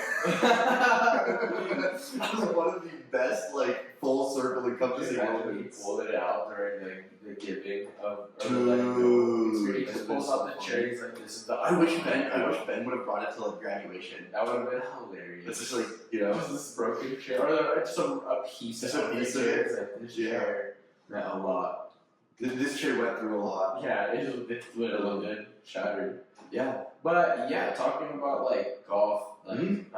quote unquote not being a sport, I didn't know how much time it really is like to fully commit to to golf. Like, because I grew up playing basketball, like complete like 2-3 practices a week, conditioning here and there, a game every other week or so. But you guys are like constantly going for different aspects of like training and conditioning. And then I was like, you know what? Maybe golf is a sport. All right, Talon's playing college. All right, maybe it is a sport. Yeah, I mean, we're practicing 6 days a week. Yeah. We have AM workouts, which are pointless because we don't. I'm not going to get into that. It's a coach's decision, not up to me. I'm just calling you out. But it's not the worst thing ever. Yeah. But we have AM workouts, we have practices, we have qualifiers, we have competitions. I mean, our traveling schedule, for the most part, you're leaving Sunday afternoon, driving anywhere between 3 to 10 hours. Right. If you're driving, the longer you drive, the earlier you leave, right? So if you're driving 10 hours, you're leaving at 6 in the morning. Yeah. If you're driving 3 hours, you're leaving at 8, 9, 10, something. And this is with school on top of it. Yeah. You're in your classes. Yeah. So you leave Sunday, you get to the course, you get off the bus, you play your practice round, you go do whatever homework you have to do, because there's a lot of people that don't get it done early. I try to get all my work done early. There have been times where I've had to email teachers for extensions, which isn't a bad thing. Always ask for more time on your extensions if you need it. I emailed a teacher on a Tuesday, like, hey, can I get an extension till Sunday? He was like, you can have it in by Friday. I was like, cool, perfect. But I'd rather ask for Sunday than ask for Friday than go get it in tomorrow, you know? And so you're doing your homework Sunday night. You're going and walking 36 holes the next day. That's a 12-hour day. Yeah. You're up at 5:36, not getting back till 9. Yeah. In bed by 10. Guess what? You're up at 6:37 the next morning, playing another 18 holes, driving back, going to class Wednesday morning. Right. Like, it is it's intense. And then guess what? Next week, same thing.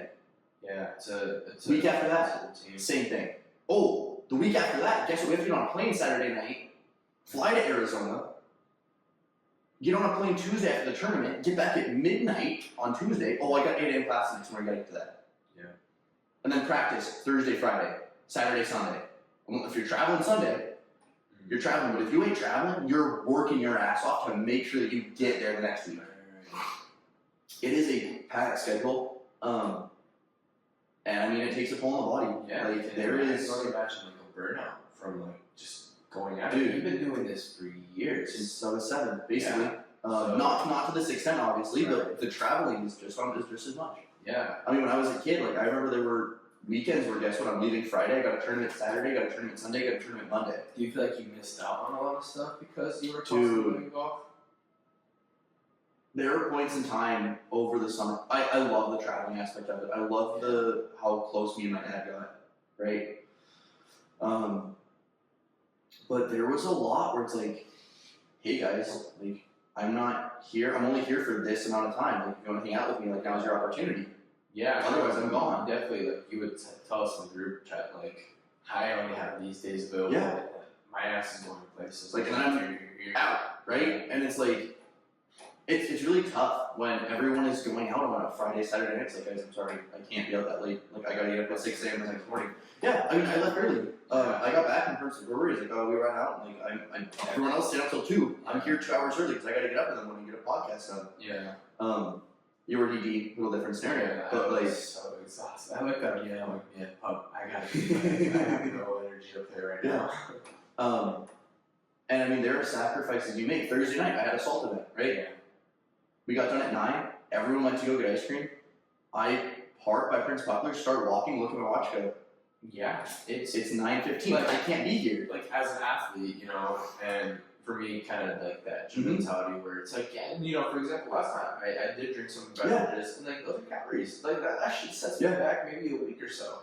So it's kind of having the discipline to be like, I really want this, but to get to my next goal, to get to my next thing, like I have to kind of give up that want now, so that when I do succeed, I can enjoy it later. Yeah, I mean, I started to watch Prince Poplar. I was looking at my watch. I'm like, shit, it's 9:15. I can't be here. I gotta go to the gym.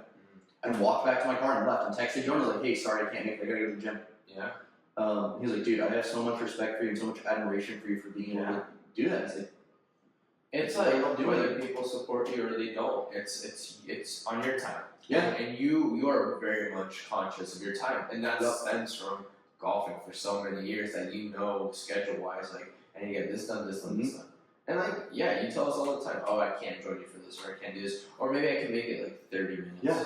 And I've had difficulties with that. Like obviously I've gone a lot better over the last few months now that I've had a routine. But to the extent that you're at, like it's pretty fucking impressive to be like, oh, my parents are calling me home. I need to go hit the gym, do this, and be there by 9:45. So I'm leaving right now. Yeah. I'm leaving in 5 minutes, and that's it. Yeah, and I mean, there is a step in everyone's journey, in everyone's athletic career journey, where you realize, like, I need certain things in my life. I need to be in the gym. I need to be doing these things. Where if you're not doing it, you're not competing at your best. Yeah. And that happened this summer. Like this entire spring season, I wasn't in the weight room aside from our team workouts. Yeah. I wanted to see what would happen if because to me, I was I'm in the weight room. I'm putting strain on my body. I'm doing all this. I'm doing all this. I'm doing all this. You wanted to see the opposite. I wanted to see what would happen. What if I don't? I was like, I'm just gonna go practice more. I'm gonna go do all this. I'm gonna go do all that. I'm not gonna be in the weight room. And there was a really big drop off. Yeah. Not necessarily in performance, but in the physicality and the mental side of it. Yeah. There was a lot of like, I don't care. Yeah, I don't care if I qualify. It's very I don't want to go to this tournament. The mental switch that occurs from, like for example, for me, I never went to the gym. Like, I would go here and there, but come on, I was bullshitting. Yeah. But to go from going every day and then you miss a day or two, and just that mental what am I doing? I don't feel okay. So then when like you do go to the gym, you're like, oh, this is what I need. Yeah. And I could only imagine like you trying to take that time off to see if it's like gonna be more beneficial to not be in the weight room. I mean, and there was points in time where it was beneficial to not be in the weight room because I wasn't putting that strain on my body. Right. But I would rather put the strain on my body and be able to have maximum mental capacity on the golf course than not put the strain on my body and not be able to compete at the highest level. My coach who I worked with and continue to work with for the past 11 years, developed a training program called Peak Performance. The concept is basically, guess what? You are peaking. You're at your best competition. Yeah. You're at the highest competition level that you have the day or the day before the tournament that you're going into. And when I'm on peak performance, when I'm eating better, when I'm eating okay, when I'm in the weight room, when I'm hydrating myself, when I'm practicing, there is this entire... I'm a different person. Yeah. On the golf course, off the golf course, in general, because like, I can't do that. I can go do that. I can hang out with you guys for half an hour, but I gotta get here at this point. Yeah, and that's that discipline kicking in. Yeah. I think we're gonna take a small break.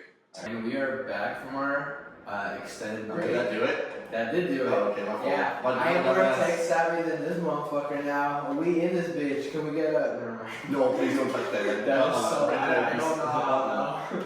So we are back. We took a quick intermediate break. We got some tamales. Went to a little live show. Yeah, it was pretty cool. It was good. He's a really good artist. Let me on. He said he would be. So I think that would be pretty fun. So let's see, where did we leave off? We were talking about retreats, talked about the Ben story, talked about golfing and how I didn't think it was a sport until it is a sport. So I think it is a sport. Yeah, you know, okay. Off of that, let's go into some questions. Yeah. So like, say I'm that person again, and I say, hey, golfing's not a sport, you know? Yeah. Like, what is your response? If I say, Talon, in my eyes, golfing isn't a sport. Keep it. Alright, fuck you. I mean, the first answer is, well, it's in the Olympics. Is it actually? It is in the Olympics. What? Golf was in the Olympics originally, and then they took it out of the Olympics, I want to say, in the 60s, and then they brought it back in. This is going to be its third time in the Olympics, so 2016, I think, was the first Olympics. 2020 was the first Olympics. Yeah. Wow. I did not know that. Yeah, golf's in it. So, that's my first response is... So I mean, my first response is golf's in the Olympics. If you consider any sport a sport, it's in the Olympics. Yeah, right? it's in the Olympics, of course. So first response is there. My second response, like to legit, like, well, it doesn't matter because there's a lot of dumb stuff in the Olympics. Is if you look at the majority of professional golfers and you look at their athleticism, yeah.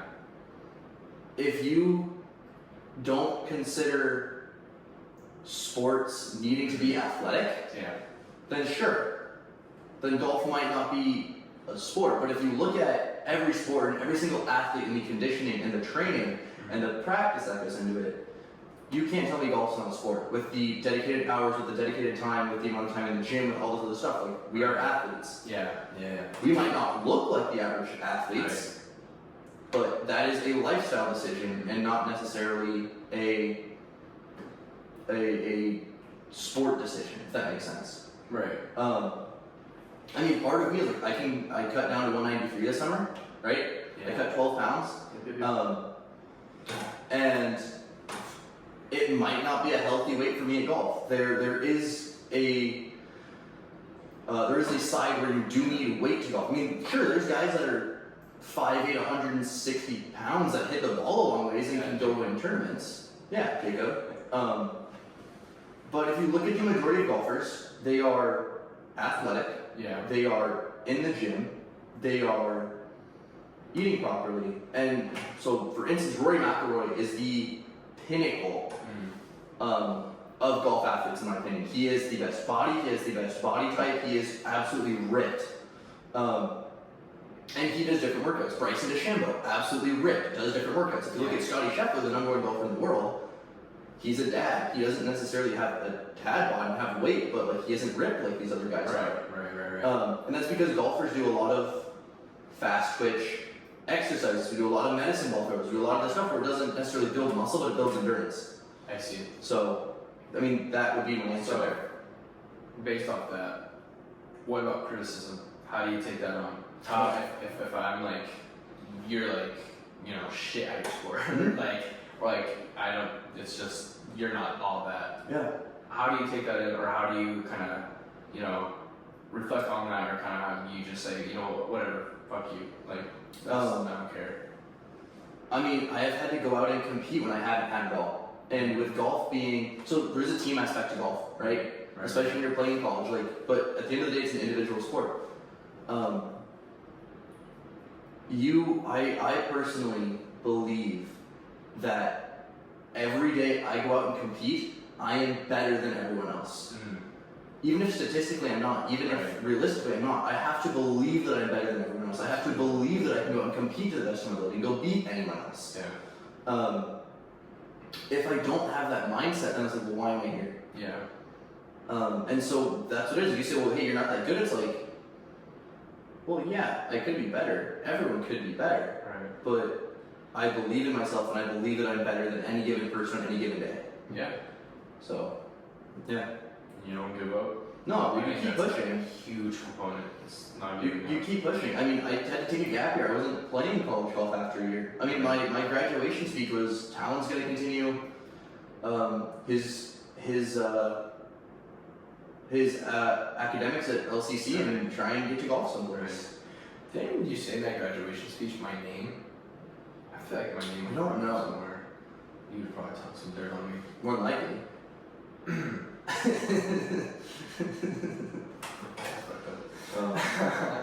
Okay, just a random, just a quick answer. So athletics, in terms of how athletic you are in golfing, how well do you think that transfers to different sports? Like, for example, pickleball. Like you play basketball here and there on Thursdays. How well do you think conditioning and like working with golf does that transfer to like when you're playing a different sport? Mentally, there is a really big overlap. I can go out and go compete and go do all these things. I can go out and play basketball and believe that I have it all. But physicality-wise, there's really no overlap. From golf to basketball to baseball to there's a little bit of overlap in baseball with swing and swing mechanics stuff. I don't want to get into that, but I mean, I played basketball for years, so I have fundamentals, right? To me, going out and playing basketball is more conditioning for golf than anything else. I see. So the comparison to the two is just the competitive mindset. I believe I can go win any single basketball game I go play. More than likely, I won't because I haven't been practicing, I haven't been playing consistently. Right. But I have to believe that if I take the shot, it's going to go in. So if you were playing golf or like in that sport, what sport do you think you would like excel in, or what would you go for? Dude, say water polo, probably. Water polo? I mean, being 4-year varsity player in high school kind of does it. I'm too short for basketball, and I'm white. Hell yeah. I'm not white, but hell yeah. I'm too short for basketball. Baseball would have been an option. I love baseball. I miss baseball. It's one of the sports I think I miss playing the most is baseball. Keeper in soccer. When I played soccer, I love being in the goal. I love goalkeeping. And I love doing that stuff. So, keeper. I mean, realistically, it would have been water polo. That's another sport I completely miss playing. This is such a good team environment. It's really good conditioning. It's one of my favorite things to do. If it was like, what's the one thing you like the most about golf, and then on the contrary, what's the least thing you like about golf? It's one thing you absolutely hate about golfing. One thing I love is how much it is on you. Sure, there's things that can go wrong, and there's things where you can hit an amazing ball and it ends up in a bad spot, and being able to overcome that adversity and being like, hey, intent over outcome is a really big thing that one of my coaches preached to me was if you have the right intent and the outcome doesn't work out, you can't really be upset with yourself. You intended to do the right thing, and just because it didn't happen doesn't mean you didn't hit the right shot, I would say that's probably my favorite thing about golf is how individualized it is. The worst thing about golf, the team aspect is really difficult, personally. As much as I love my teammates, as much as I love team golf, there are a lot of politics around team golf, and college athletics is extremely political.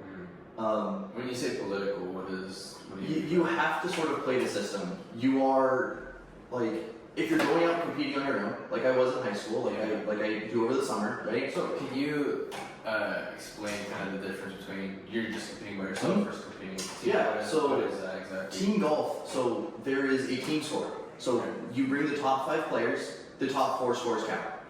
So a really good team golf score for NAI is like 300, sub 300, 295. So, 3 of you could be competing really well, and one of you guys just has a really bad day. That sets back the entire team. Depends on how the 5th guy plays. If there's 3 of us that play really well, and there's 2 guys that play really bad, if there's 3 guys that shoot mid-70s and 2 guys that shoot mid-80s, you're a little cooked. And that's how it was in my freshman year. It's like, alright, I mean, have you been in that position where you're the guy that kind of set back? Oh, dude, hell yeah, I've been there. And how do you bounce back, or how do you has your team said anything to you? Like, how? So I mean, that's sort of the problem with it is I've had coaches come up to me and go, we don't need a birdie here. Birdie doesn't bring us anywhere, and in team leaderboard wise, but a par is great. And it's like, well, I can't. Well, okay, now you're putting a club in my hand. I don't get to actually play my game. I don't get to go and compete at my level. Now you're making me do something.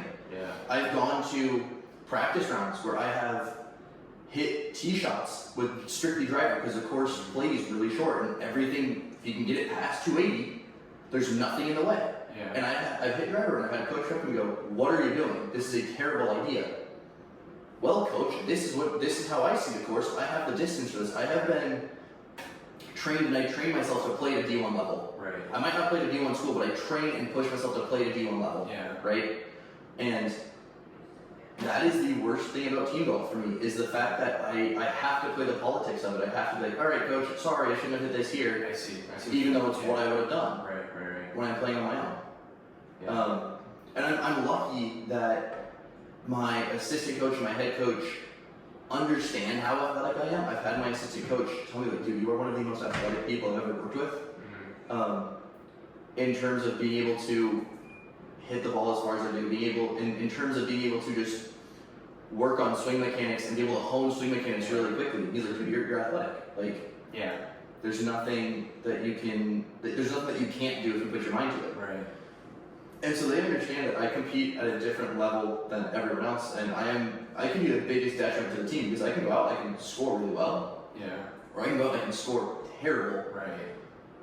My assistant coach was like, dude, you are the most likely person to make a birdie, but also make a bogey at the same time. Right.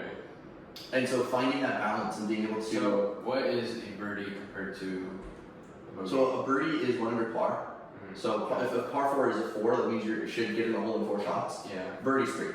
Got it. A bogey would be 5. So 1 over. Yes. 1 over the 4. Yep. Yeah. If it's supposed to be 4. Got it. Yeah. So that's just how it is. That's for all my people that don't know anything about golf, including this guy. But learning experience. Yeah, it is very much like I am learning golf through you. Yeah. But not only that, I'm learning about the team dynamics and kind of how it all works and It's so literally political conditioning and stuff. Yeah. It's so political. You can't. I mean, there's team meetings you have to go to that you don't want to go to. There are things that your coach says that you have to that you don't want to do. I hate our team workouts because they're not geared towards what I want to do. They aren't geared towards the way that I train. They aren't geared towards what I think is best. That's where that discipline comes in because like you still show up. Like you just You got a 6 a.m. workout. You get there. Exactly. Like you have to show up even when you don't want to. Not because you don't want to do a workout. Yep.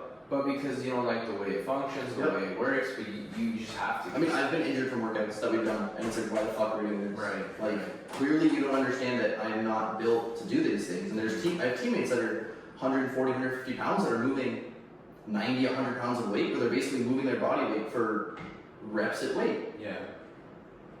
And it's like, dude, what are we doing? Yeah. Like, why are we doing it this way? Like, I would, and like, so that's the thing, is if I have a workout at 6 a.m., 6 to 7, right? Go to class, go to practice. After that, it's like, I'm gonna go hit my workout. Yeah.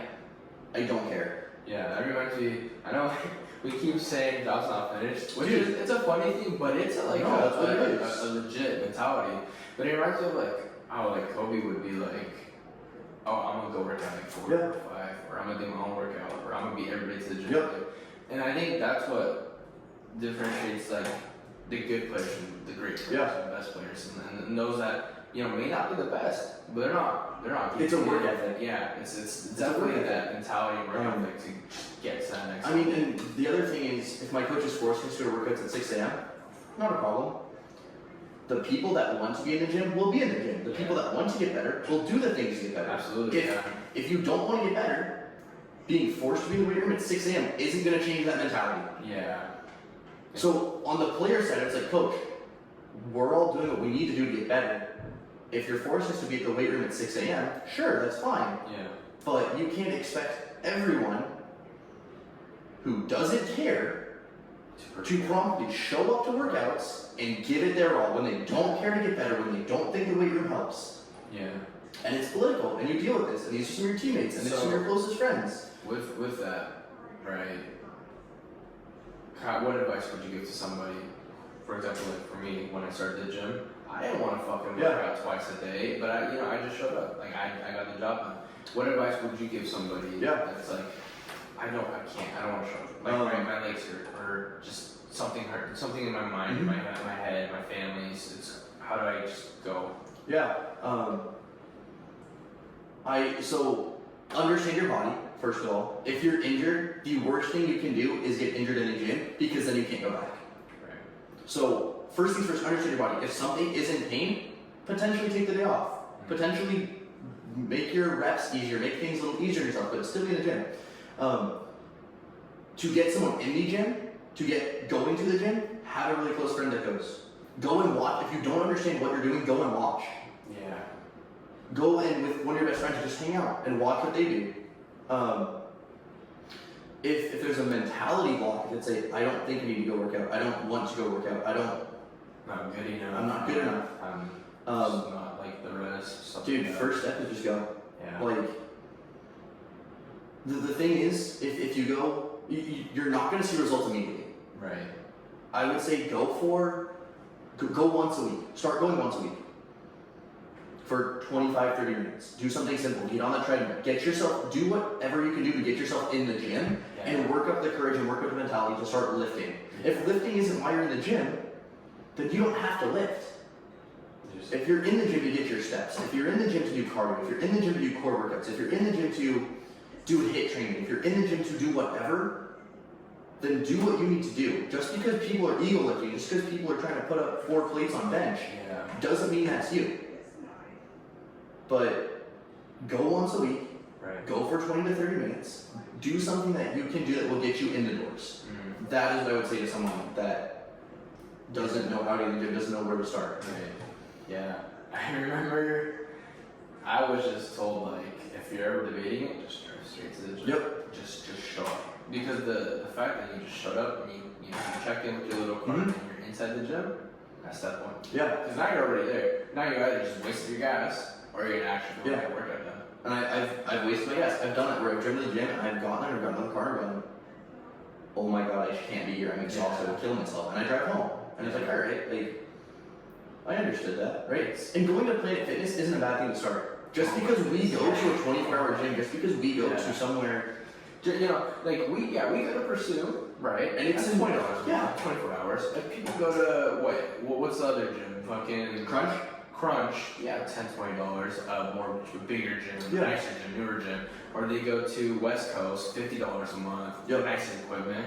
Or you have 1440, or you go to which is a tiny gym. 1440 Planet. Yeah. All these gyms that are different. It doesn't matter what equipment or how nice the equipment or how much it is.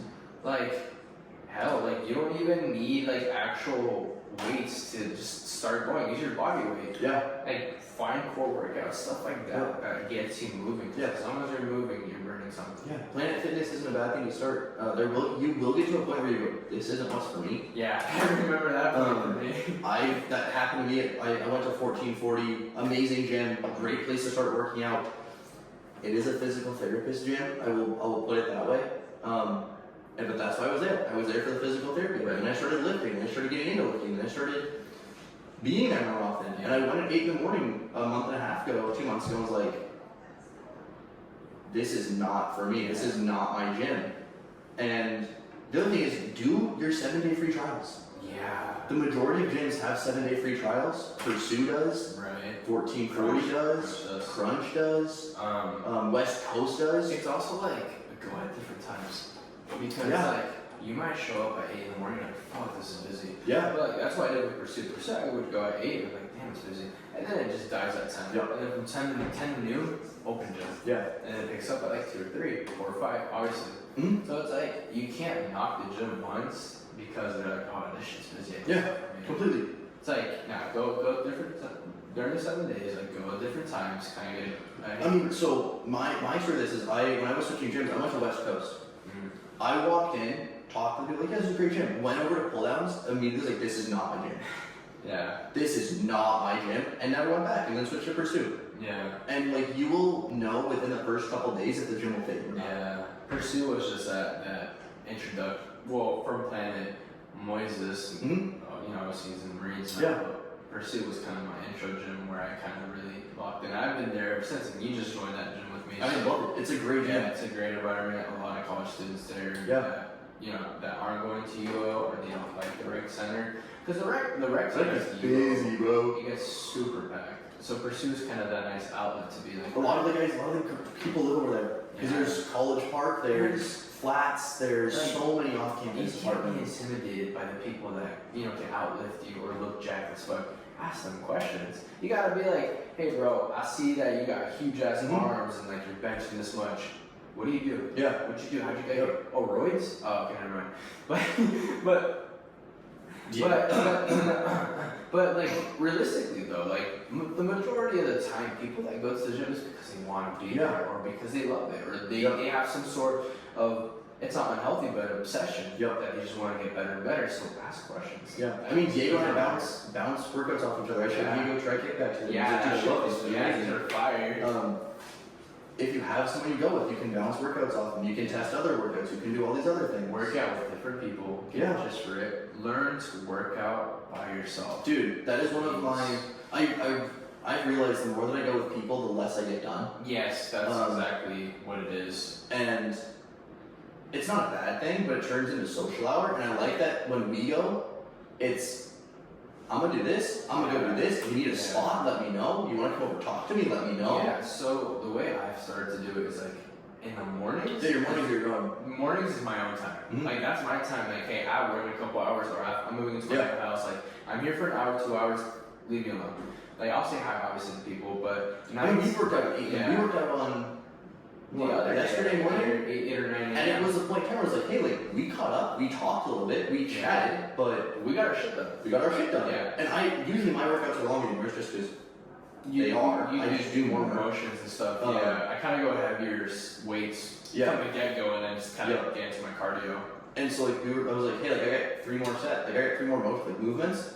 Go walk, go get some steps in. Yeah, and and then I that's what I do. I was like, yeah, just go. Yeah. Like I'll come over when I'm done. Give me 20 minutes. But yeah, like, but like nighttime is like when I Yeah. work out with a group environment or with someone, Mhm. people just in general, because it's more of like a laid back. Yeah, you get a couple workouts and like maybe you didn't do in the morning, or like, you know you can Yeah. push yourself. Yeah, more. completely. It's really nice.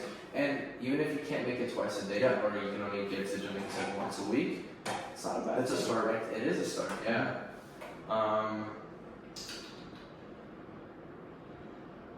Oh, we're gonna do a little pivot here. Yeah, let's do it. I'd love to. Okay. What has been your greatest success?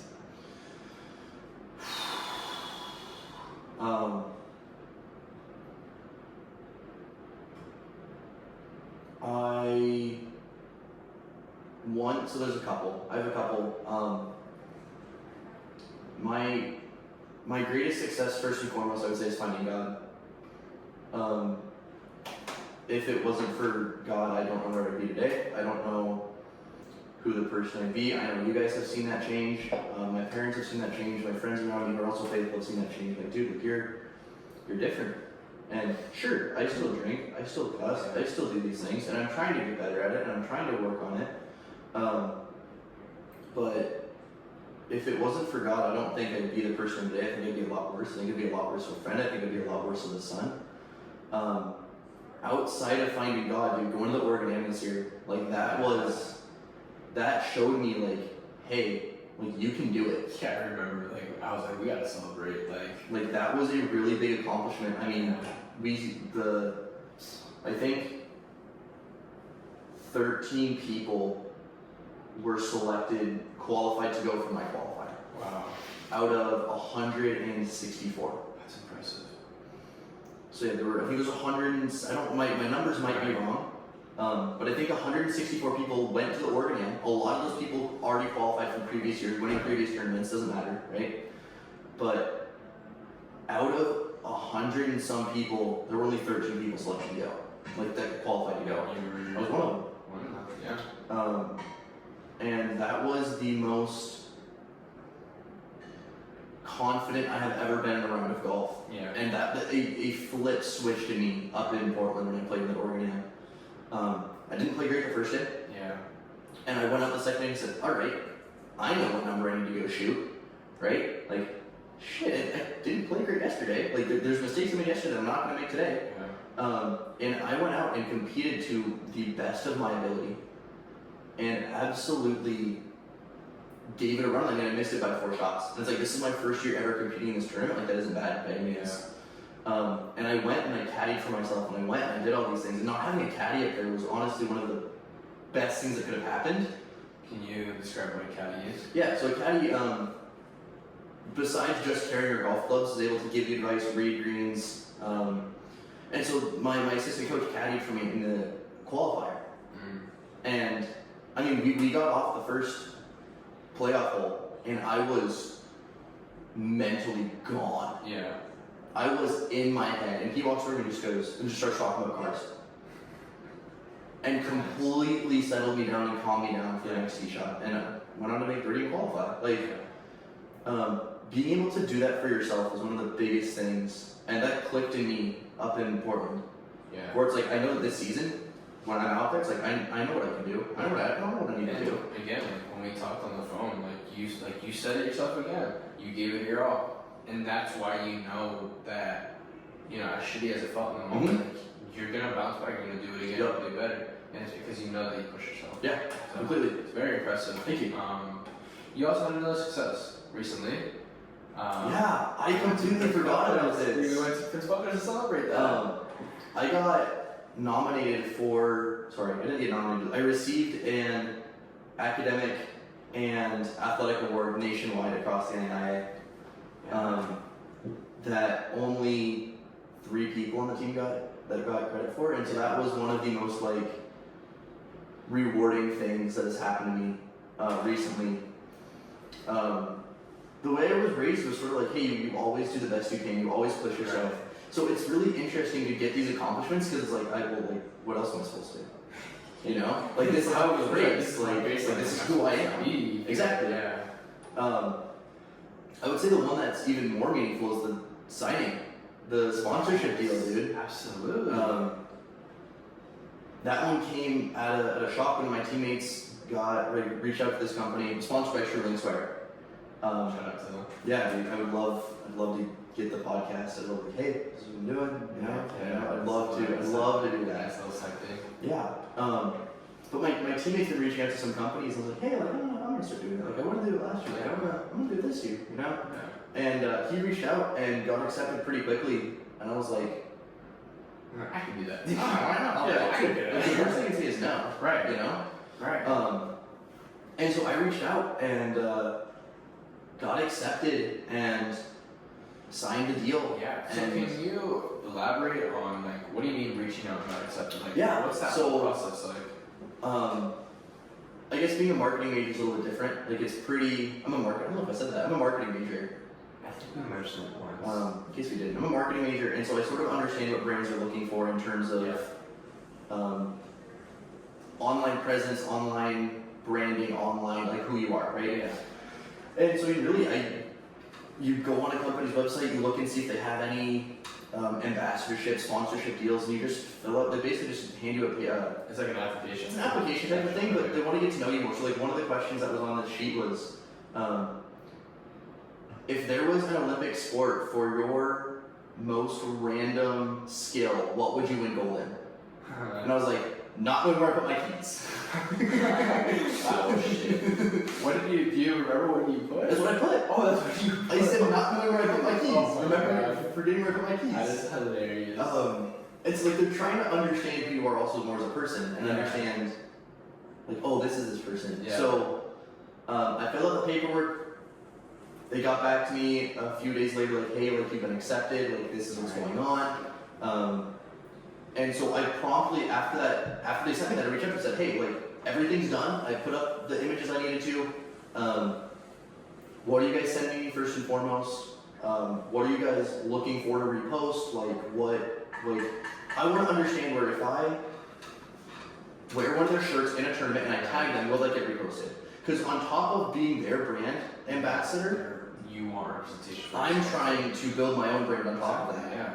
So, yeah, really, that's how I think now. That's all I do. Like, I talk to everyone about this. Like, with the Miel Instagram, it's like, dude, like, you're doing this wrong. Like, we need to set some stuff up. And once we get back in, like, once school starts, we get into it.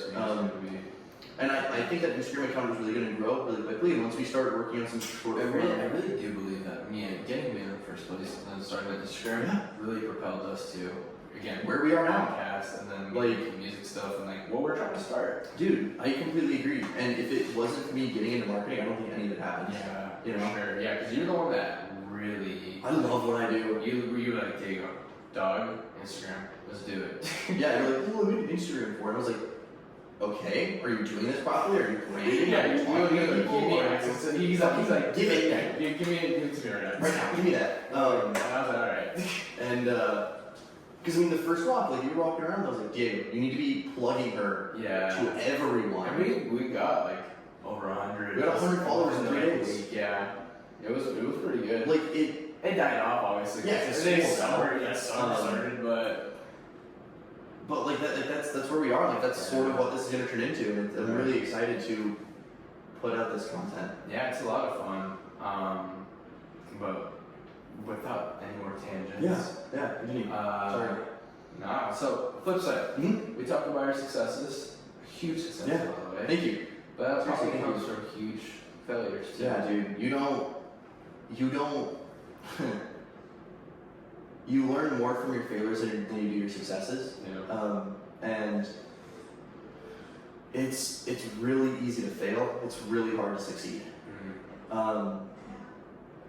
Having said that, some of the failures I have gone through have been, I mean, one of them I would say is not finding God soon enough.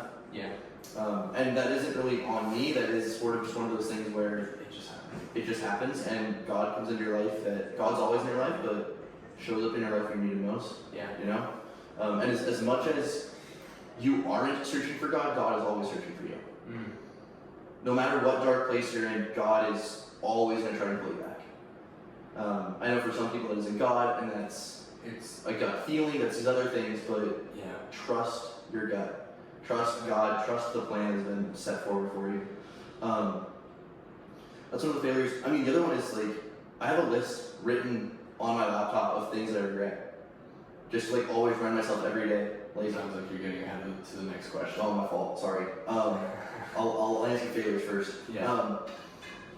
I would say not winning a state championship is one of the failures. I kind of mix my regrets and my failures, but I would say that's one of them because I was really amped up going into my senior year, like, this is my year, this is the year that I win a state championship, this is the year that this team wins another one, right?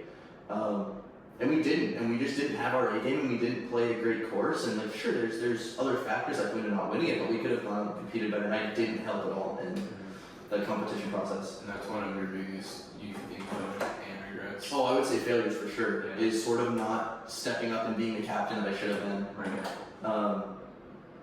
And my relationship, I'd say, is a failure. There were, again, not all of it was my fault. A lot of it was my fault, but there are some things that happened that I couldn't control. But yeah, It's a learning process. it is. You if you don't learn from it, that's the problem. Yeah. Everything you do in life, you can learn from it. If you don't learn from it, you're gonna make the same mistake. Yeah. Between that monster and the tamale, I can definitely feel I saw you look over, you're like, okay, excuse me. I'm like, I'm doing the same thing too. It's good to mind. Good tamale.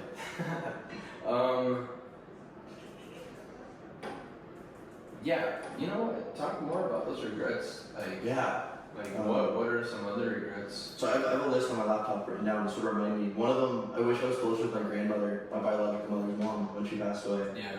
That was really tough. My biological mother brought my younger sister up when my grandmother was in the hospital dying. And that was a really hard thing for me prior to meeting my sister. Really hard to sort of grasp that, oh, well, you couldn't take care of me. Like, what makes you think you can have another kid and, you know, be successful? And I understand mom's changed and all this stuff, but that was a really hard thing for me. Yeah, because you're a kid, you're young.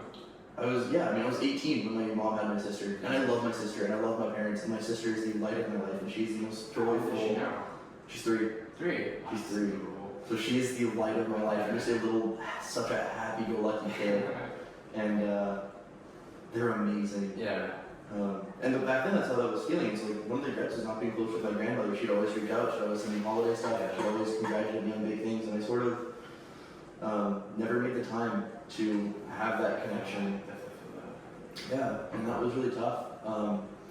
Not winning a state championship, another one. My back injury, my junior year is another one. I wish I would have done something a little bit more preventative. But dude, regrets hit hard and they hit really close to home, especially when all your regrets revolve around stuff that you love. Yeah. But that's how you know you love them. Yeah, That's how you know you care. And that's what makes some regrets. Yeah. But with that, it's like, that's what makes you make sure you don't do it again. I wouldn't be the person I'm today without those things happening. Absolutely. Yeah. Like, everyone has regrets. It's just what you do next. Yep. So you either continue making more regrets or you fix those regrets and apply them to other things so that Completely agree. happens again. Completely agree. With the passing of like my grandma, very similar, I wish I gave more time and stuff. Mm-hmm. I still have my grandfather, I still have my Yeah. parents, you still have your parents and your you still have all these family members that are, obviously you live with them and they're close, so you kind of adjust that, okay, I should give them more time. So now I'm going to use what time I do have and apply it to them and give it to them. Yeah. So, it takes a lot to kind of man up and be like, hey, I did fuck up. Yeah, it does. Yeah. But, yeah, you've done good by it. Thank you. Let's see. What do you wish you could do differently and why? Dude. So many little. I know your brain is like shooting off all these different things. I don't think I'd do anything differently. Mm-hmm. Everyone can look back and say, oh yeah, I do this differently. Oh yeah, I do this differently. Oh, I would have made sure this failed didn't happen. But I don't think I would be who I am today if I could go back and change anything. Right. So with that, who are you? Dude. If I do you did because you did this shit to me. I did. I was like, that's a good question. But you've propelled so much confidence about like I made all these mistakes, but this is who I am now. So who are you? Like who is Talon? The good and the bad. Yeah. I am a sinful person by nature. I try my best every day to show up for those around me, who showed up for me, who have been closest to me. I try to make lighthearted jokes. I try to be funny, and I try to give people shit. That's how my family is. If it wasn't for my family, I wouldn't be the person I am today. And what does it look like to be me? I mean, it looks like to give it everything and never stop pushing, and there's always something to do. There's always something to do, whether it's podcasting, recording, reaching out to companies. There's always something to do. And sure, I have my bad days where I lay in bed and where I'm a little bit lazy. But I try to push myself, and I try to push everyone around me. Because I know that if I surround myself with people that are go-getters, that I myself will be a go-getter. Right. I mean, one of the most common and cliche sayings is, show me your 5 closest friends and I'll show you who you'll be in 10 years, right? And as much as our friend group is extremely different, all of us are go-getters. All of us are someone that wants to be something in this world. It's it's so interesting how our friend dynamics are. And I mean, we're all doing different things. I would say there's 3 of us that really push each other. Me and you push each other because we're super close, and me and you know what it's like to see failure and not to go through with things that you wish you went through. I'd say Jacob's a part of that. Yeah. Like, there are 3, 4, 5 of us that are like, hey, like, what the fuck you doing? Like, why are you just not doing anything? And we're really good at keeping each other in check. We hold each other accountable, dude. We hold each other accountable. That's the other thing that's part of me. I try to hold myself accountable. And I try to hold those around me accountable for things that they've done or things that they haven't done. It's like, dude, like, why are you making the same mistake? Yeah. Like, we just talked about this, and you're going back to the exact same problem. Yeah. And why are you doing it? And like, because we're friends, like, or like even family. Dude, we're family. We know shit's gonna happen. Like, we know shit's gonna happen. We're gonna make the same mistakes. Yeah. And you're gonna get talking to. Like, that's how it goes. And the thing is, we're all apologetic. None of us hold a grudge. None of us are willing. And that's the other thing. I don't hold a grudge. Yeah, I kind of love you, but like, yeah, it's not holding grudges. But that's another thing with mine. Is like, I don't try to hold grudges. I try to understand both sides of the story. I try to see the full picture. Yeah. I go to the source if there's information that's been said about someone.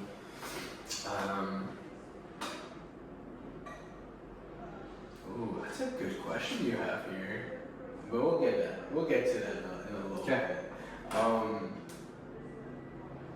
What is a version of yourself that you miss?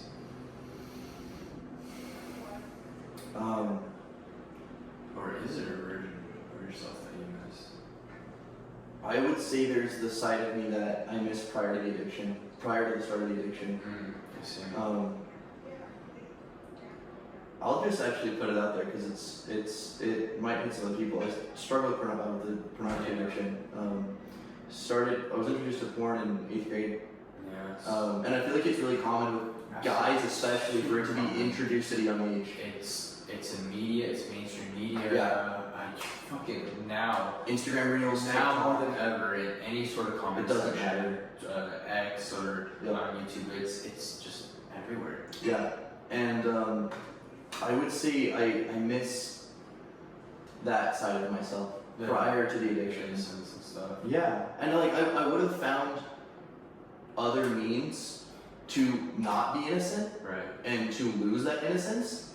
But I wish it wasn't that soon, and I wish it was a little bit more personal. I wish it was with someone, with a girl rather than just on a screen in front of me. If that makes sense. It's like That might come off a little weird to some people, but like, okay, I've done a lot of statistics and psychology and the mental capacity. I'm not a psychologist. I'm studying to be one, but now more so than ever, it's kind of been, the stigma has kind of shifted and it's more frontal than ever. Where pornography and all sorts of media has that kind of push for it. It's just a very toxic environment that often leads to premature development in brains and concepts of relationships and what's healthy, what's not healthy. my concept of a relationship when I was watching porn was very different than what it should have been. Yeah. My relationship with my ex was very sexual in nature, and her being faithful, that didn't help us in any means. I very much was pulling her away from God and pulling her away from faith. It's very much a lustful, and maybe it's not always lustful. Like obviously, there's love incorporated into it, but the way it's portrayed, it is lustful in nature. It's very lustful. Yes, exactly. And I, you, many others, we all face, and it's not just men; it's women too. Like there's a lot of psychological things that occur due to these addictions that isn't really being kind of not talked about. Like I didn't realize it was an addiction until I went to my connection group for the first time. One of the leaders talked about his testimony, and part of it was some of the stuff that I talked about. Part of it was pornography. Part of it, I don't want to tell this story. I can't. That's not something I should be sharing. I'm not gonna say who, but part of it was dealing with sexual sin. And I walked up to him afterwards and we talked about this, and I bawled and cried because I finally understood what I was dealing with was. I didn't realize that for 8 years I had an addiction. I didn't realize. I thought it was just part of my everyday life. I thought it was something everyone did. And it hurt my relationships, it hurt my friends, it hurt my family. I was late to things because of it. I was like, dude, I'm dead serious. Yeah. Like, it takes over your life. It kills your dopamine. Yeah. So because for people to understand, like what occurs is once obviously it's finished, your dopamine levels shoot. Yeah. So then when you actually experience it with a partner or somebody else, you actually don't get that same level of dopamine. So it actually suffers. So you not only are you hurting yourself, but you're also hurting a relationship where you're more likely to want or crave the screen rather than an actual physical person. And yeah, that dopamine fries. And so if you're doing it every day or every other day for the 8, 10, whatever years, it is gonna completely fry your brain. It changes you or it takes over your life. And the thing is, like, yeah, it's already happened. So like, what can we do now as people that have gone through this? It's kind of advocate or kind of talk about it. Dude, I started a sobriety app. Oh, there you go. I started the sobriety app, and I was sober twice for 3.5 months or so, and I've been sober for 2 weeks now, and obviously there are, like, soft porn, like, is better than consuming regular porn, and so, like, there's ways around it, and you have to understand those ways around it, and you have to understand that just watching straight pornography just kills you as a person. Absolutely it does. It hurts. Again, it hurts a lot of different aspects, really. And so I'm gonna say, if you're struggling, this isn't gonna be honestly terrible advice for some people, because it could lead to it being worse. But if you're struggling with it, slowly wean yourself off of it and slowly move into more of reach out to groups, reach out to people. You are not alone in this stuff. It affects more people than you realize. Yeah, dude. I mean, I finally told the friend group. Yeah. And I think it was like, what the fuck? Like, dude. It's to some, it's like why would you share that? But like, I mean, for to those who get it, yeah, like it needs to be said. It has to be handled the same way. Someone has an alcoholic addiction, someone has a drug addiction, someone has this addiction. You have to handle it as, hey, this person is trying to reach out. This is what they're struggling with. You either judge them or you help them.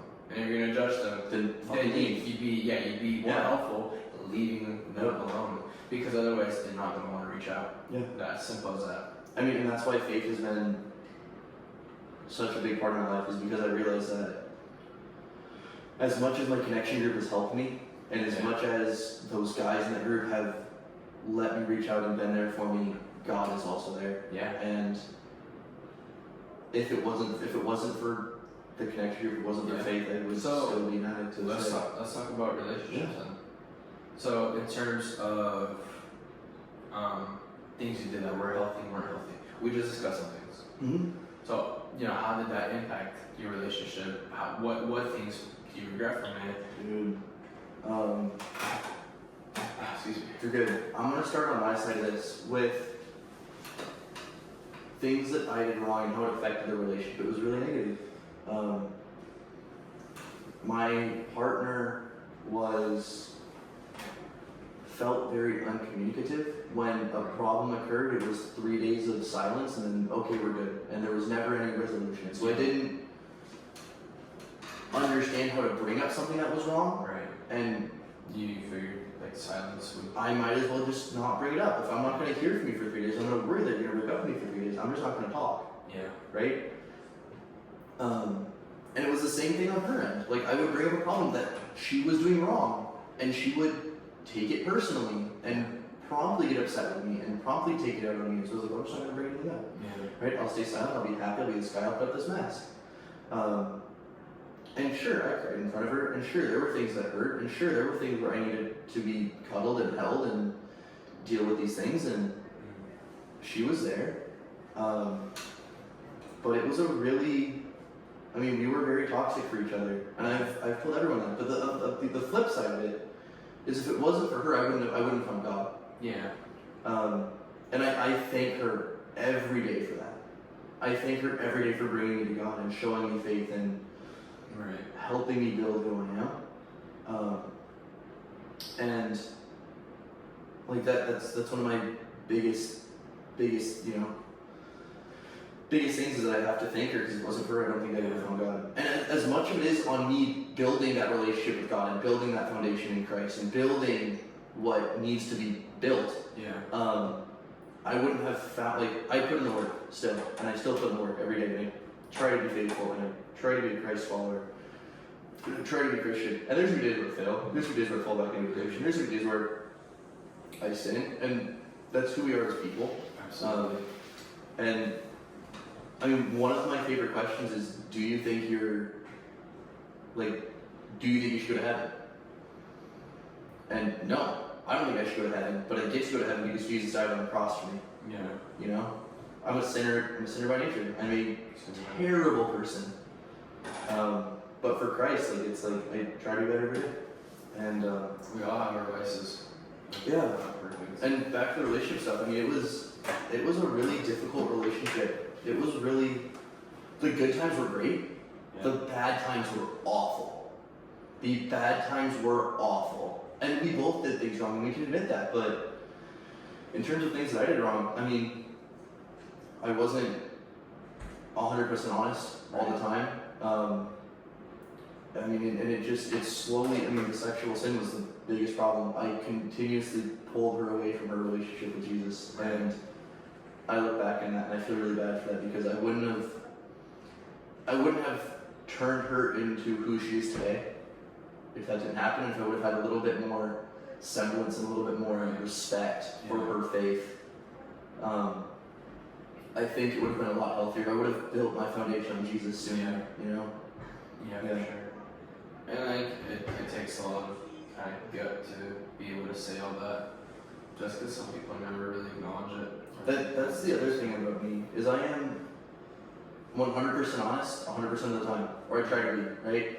There's going to be things where, guess what, the truth will come out a little bit later, because right now isn't the time for it. We're all drunk, we're all in this situation, we're all not in a... Puking on the side of my car. You're welcome.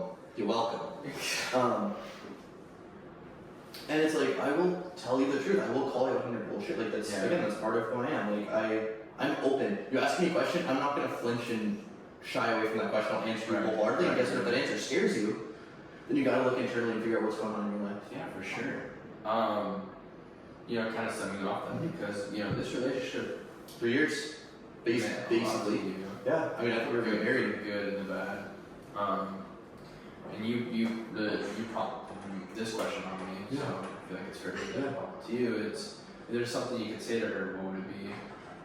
I mean, thank you first and foremost for bringing me to God and helping me with my journey to Christ. She really held my hand and really dragged me forward while she was falling back. So thank you first and foremost. Second of all would be I'm sorry for not being a better person, not being a better significant other, not helping or not being there more. And thirdly would be like I miss you. Like I still think about you every day. I still wish you were here. I still want you in my life, and the closure that has been caused with her moving has been really helpful. But there's still that side of the what if. Yeah. Because I know I'm going to see her at Salt Company Conference this year. I know I'm going to see her other things. I wish Rebecca were like she'll still be here. It's not that she's uprooted from this area and completely gone. Yeah.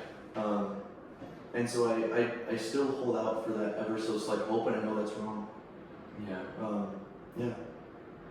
Yeah, and we're all still, you know, here for you. Obviously, it's not going to be like a hey, Tom, you're on your own. 'Cause No, obviously not. You're on your own. And it's totally human to still, you know, feel like that. It's... I mean, last night didn't help, I'll put it that way. Yeah. That was the most... Yeah. I mean, it's what makes us human. Yeah. It's caring, the love, and all the fuck-ups, even if we're slightly toxic. Yeah, dude. I wasn't drunk and I walked in, I was like, cool. Yeah, it happens. I mean, we were kind of discussing this, but what has been the hardest thing to let go of in terms of relationship? I would honestly say the memories. The good and the bad.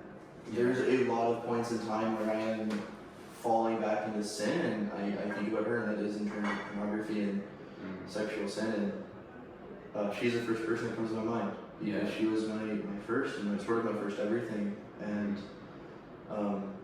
I pray every day that those memories go away. Yeah. As much as I need them to reflect and understand how relationships work, I also want them to go away, so I'm not thinking about her in those times of intimate nature, or in those times where I'm trying to go to bed and she's the only person I can think about, or those times where she came up to me after a really hard day of golf and gave me a hug and said, hey, look, I still love you, I still believe in you. Right. Like, I want those have been the hardest things to go away. Yeah. Like, I think we have each other blocked on Instagram, and so it's like I can't even do a stalker. Because dude, that's comes like, oh, like I've been. And that is another addiction type thing. I have really worked on not asking people how she's doing. Because I know there's still people that are in contact with her, with where she's at, and it's like I really, as much as I want to know that she's okay, I also, on the flip side, don't want to know anything about it. Yeah. And there were some things towards the end of our time together, not necessarily relationship wise, but we worked together, and so after we broke up, we still worked together. And there were points in time where she would come up and be like, oh yeah, I saw this guy, talking to this guy, fumbled this guy, and it's like, cool, like I see where your nature is, and I see where your heart is, and you're not working on yourself, and if you're not constantly working on yourself, there's another problem, because there's always something you can personally do better in your life. If you can't look in the mirror and have the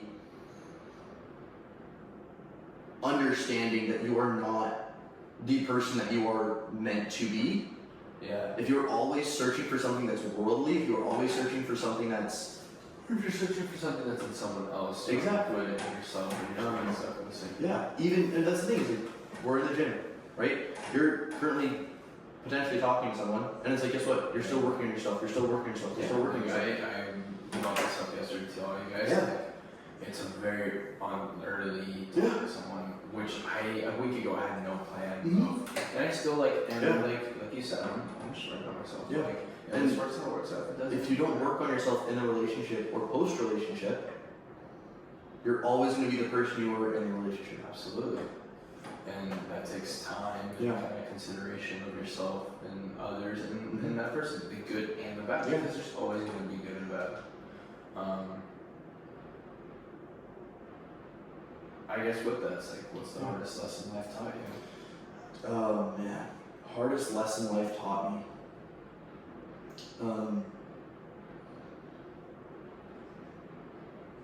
Hardest lesson life taught me, I would say, not being yourself is, you're going to lose yourself not being yourself just as much as you'll lose friends being yourself. Yeah. And that's kind of worded a little hazy, so I'll sort of explain that. When I'm not myself, when I am putting on a facade, when I'm acting, when I'm trying to get closer to the cliquey kids in school at Marist, when I'm trying to be someone I'm not, to get closer with these kids that I wish I could be with, I'm not just losing myself, but I'm losing those people that I have close with me. Yeah. I can unapologetically be myself around you guys. Absolutely. I can unapologetically be myself around a friend group. If I do something wrong, accountability in it.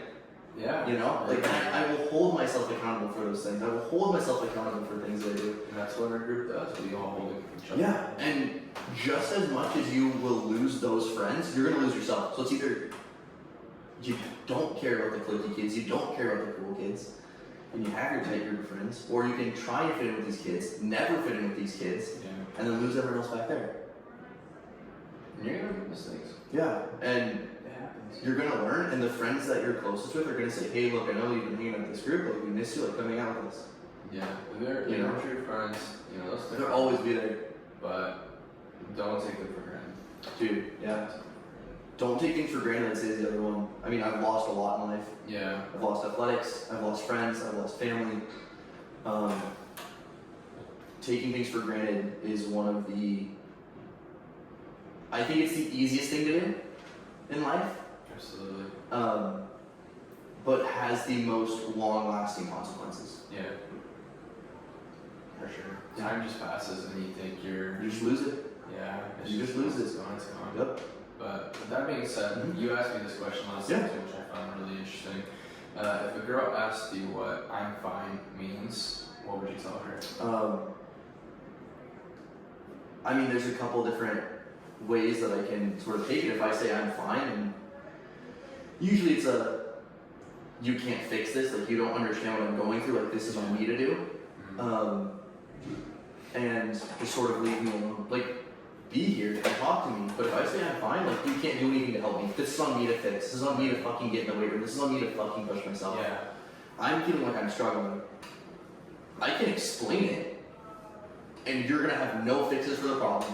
You're gonna have no way to go, guess what? This is what you're doing wrong, this is what you're doing wrong, this is what you're doing wrong. Don't do it, go do it, go do it. You're not gonna tell me to do that because I'm not gonna listen to you because I love you. I'm gonna take that personally and it's gonna hurt and I'm gonna take it back out on you. So when I say I'm fine, to sort of give me a few days to reflect and understand and get back to what I need to do. Right. And I'll still be there. I'll still talk, but I need that space. I need that time. Yeah. Yeah. Yeah. And everyone's gonna be different, and it takes some mistakes to kind of get an understanding of what people's version of "I'm fine" means. And that's why I love the question that you asked, because everyone's gonna have a different answer. Like, I had a completely different answer than last time. Yours is more reserved, that I can work on myself. Yeah, I need to do this on my own. I can't. I don't want help. I don't want to be baby. I don't want your empathy. Yeah, that's a strong position, but that's your position. So I stand by it. Yeah, you definitely stand by it. A couple more questions, and then we're gonna wrap it up for the podcast. But this question I really enjoyed. Who holds you the most accountable in life?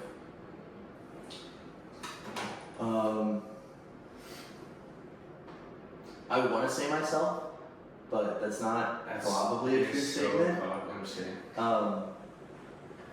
I would say it depends on the aspect of life. When it comes to being in the gym or pushing myself, starting things, you hold me most accountable. You take me, yo, like, when are we doing this? Yeah. And I'd say a little bit of me is pushing. Yo, Diego, when is this happening? When is this happening? Because you're busy. Because you reflected back on me, and then I'm like, oh shit, I have this and this going on. Exactly. But then you're like, oh, you have an hour on Saturday. Let's go. Exactly. So that's why we're here, like, right now. Yep. And it's like, hey, let's go. You know. I would say in life it is. In life, in the gym, and pushing myself, it is you. With school, with golf, with school, I'd say it's my mom. Hey, like, make sure you're getting your shit done, right? Power grades, how's all this stuff. With golf, it's me. Yeah. And my teammates to a point. I have a couple of teammates who hold me really accountable. Really, a couple of close friends that hold me accountable. But again, with golf being such an individual sport, it's on you to hold yourself accountable. It's on you to make time to go practice. It's on you to go do your practice. And it helps to have friends along the way that can go with you. It helps to go play golf with friends that aren't that good. You can just go hang out, you can have fun, you can still go compete, you can still go try. Yeah. Yeah. Well, we're down to our last three questions. Cheers. Last three? Last three questions. Okay. Last three questions. We've been going on for 2 hours and 20 Love it. It's been pretty good. So, yeah, I like this question. Who's your biggest role model? And why do you believe in them? And I feel like you have a couple different role models. Yeah. I mean, obviously God is first and foremost. That is an unattainable role model. You can never be God. You can never be as perfect as Jesus was. But first and foremost, it is them. Because, again, I can reiterate this just as much. I was in a dark spot when I found them. Yeah. And I didn't find God, but God found me and pulled me into the light. Yeah. And then, I mean, athletically and around here, I mean, you're a role model for me. Like, your progress in the weight room, seeing what you've done, really pushed me to actually track my calories and actually make the cut happen. And when I got down to 193, I mean, I looked good. Yeah. It wasn't sustainable because I was extremely malnourished, extremely dehydrated, extremely tired. And when you get to that point, you kind of have to go, okay, like, this isn't healthy. I can't cut the weight. I need to just go back to the maintenance weight. We definitely talked about that. Like, you were like, Diego, I need to get back up and weight. Like, I need to find my comfortable spot. Yeah. And it's like, I'm completely fine going on a 12 to 20 pound cut and doing that and cutting the weight, because guess what? I'm still in the weight room. You can eat unhealthy and maintain weight. Yeah. It's literally maintenance, just eat your maintenance calories for, if you're cutting weight, calorie deficit, Yeah. obviously, regardless of what food you eat, like obviously the healthiest thing to do is protein heavy, Yeah. or low fat, Yep. whatever, just eat 100 calories. Yeah, and like Diego, Like, yeah, I mean, you were the biggest inspiration of that and actually doing it. He's like, oh, I'm cutting. yeah. And I was going home and eating ice cream and eating bread and doing all this stuff. Yeah, I'm gonna cut. I've cut 5 pounds. And I wasn't honest with myself about it because I get on the scale in the morning. Oh, you know, I'm gonna do 203. Cool, I cut 2 pounds. Get on the scale the next morning. Oh, I'm to 204. I'm still down. I'm still cutting. And like, yeah. you're a really big role model in the gym. Yeah. Athletically, dude, it's gotta be. I mean, every single golfer out there is sort of a role model. Yeah. Everyone's game you can play off of. Everyone has a different sort of game. I think currently it's probably Bryson DeChambeau. He got onto the YouTube golf scene, and his content has really just turned into something different. And who he is as a person has turned into something different. And showing, I mean, he showed me that yes, you can have a balance between going out, competing, practicing, doing all this stuff, but then having a side project. Yeah. And like, that's why we're here. This is a really good side project. And sure, I haven't practiced since Thursday, Wednesday. And it's like, yeah, because I wanted to get the content preset. Because then I go to fall camp and it's like, I can't film for 2 weeks. Right. I can't record You for guys 2 are weeks. stuck with me during that time. No, we're not. Oh, But shit. we'll see. Diego will probably I'm record fired. some episodes though. I'm getting fired. Yeah, so. Clickbait. Diego dies? Exclamation point. Guys, I'm so sorry, dude. Yeah, for season 2, Diego Diego's dies. gone. Yeah. Dude, I'm right here. What do you mean I It's died? like, hey, can I come in? Dig. You gotta sell it. I gotta sell it to Oh, the okay, family. okay. Let me know when you okay, sorry. Alright, you know. You want to swallow it? Yeah. Yeah, I like this question, and then after this question, we'll have our last little bit of chit chat. But this question is: do you care how people see you? Personally, I don't. I've said this in I think a couple different episodes, but I will say this in a couple different episodes because This is the first recording. This is the first recording. What? I don't care how people see me because everyone and anyone that doesn't like you is going to find a reason not to like you. It doesn't matter who you are. If you don't like someone, you're going to find a reason not to like them. And I care how my friends see me. I care how my family sees me. I care how my church people see me. And I hope that everyone sees me as being 100% authentic to myself and who I am. I saw this on TikTok recently, like last night, a couple nights ago, but it was like, if someone followed you for a week, like, would you believe that, like would you see them as Christian? And that hit really close to home, because I think about the friend group, and I think about the decisions we make, and I think about some of the things we say, and say, would they consider me a Christian? Right. You know, would they actually say that, yeah, he's a follower of Christ, you know? And that has been like, hey, like, I'm gonna try and do things better, but I also feel like I am the most faithful person in the friend group. Absolutely, yeah. And that's not, like, I don't want to hold it over anyone's head. Yeah, you're not like show boasting or anything here. It's just like, Thank you. Like, I really hope it doesn't come off as, you guys need to find God, you guys are doing this wrong, you guys are doing this wrong. Like, come to church. Like, you've asked me a couple of times to attend, and I work. I know, It's fine. just not in my atmosphere right now. And like that's why I invite people to churches, because this was also said at Salt Company Conference, or at a Salt Company recently, but when you find the grace of God, you like to introduce that to other people. Yeah. And that's part of it. It's like, hey, like, I have found God, look at who I am now, like, look at me from a couple of years ago to now, like, do I think I'm be or no? You know? And I try to bring other people into that, because look, like, this is what God has done in my life. Yeah. Like, what is God, like, God can do it in your life too, you know?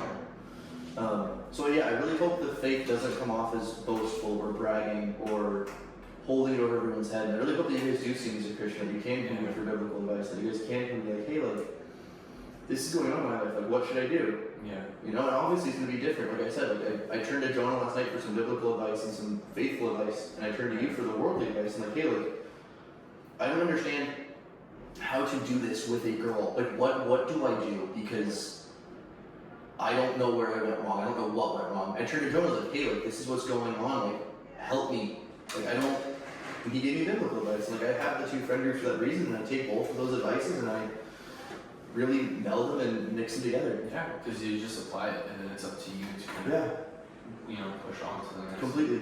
But that being said, any closing thoughts? Any final advice you give to any of our audience members out there? Yeah.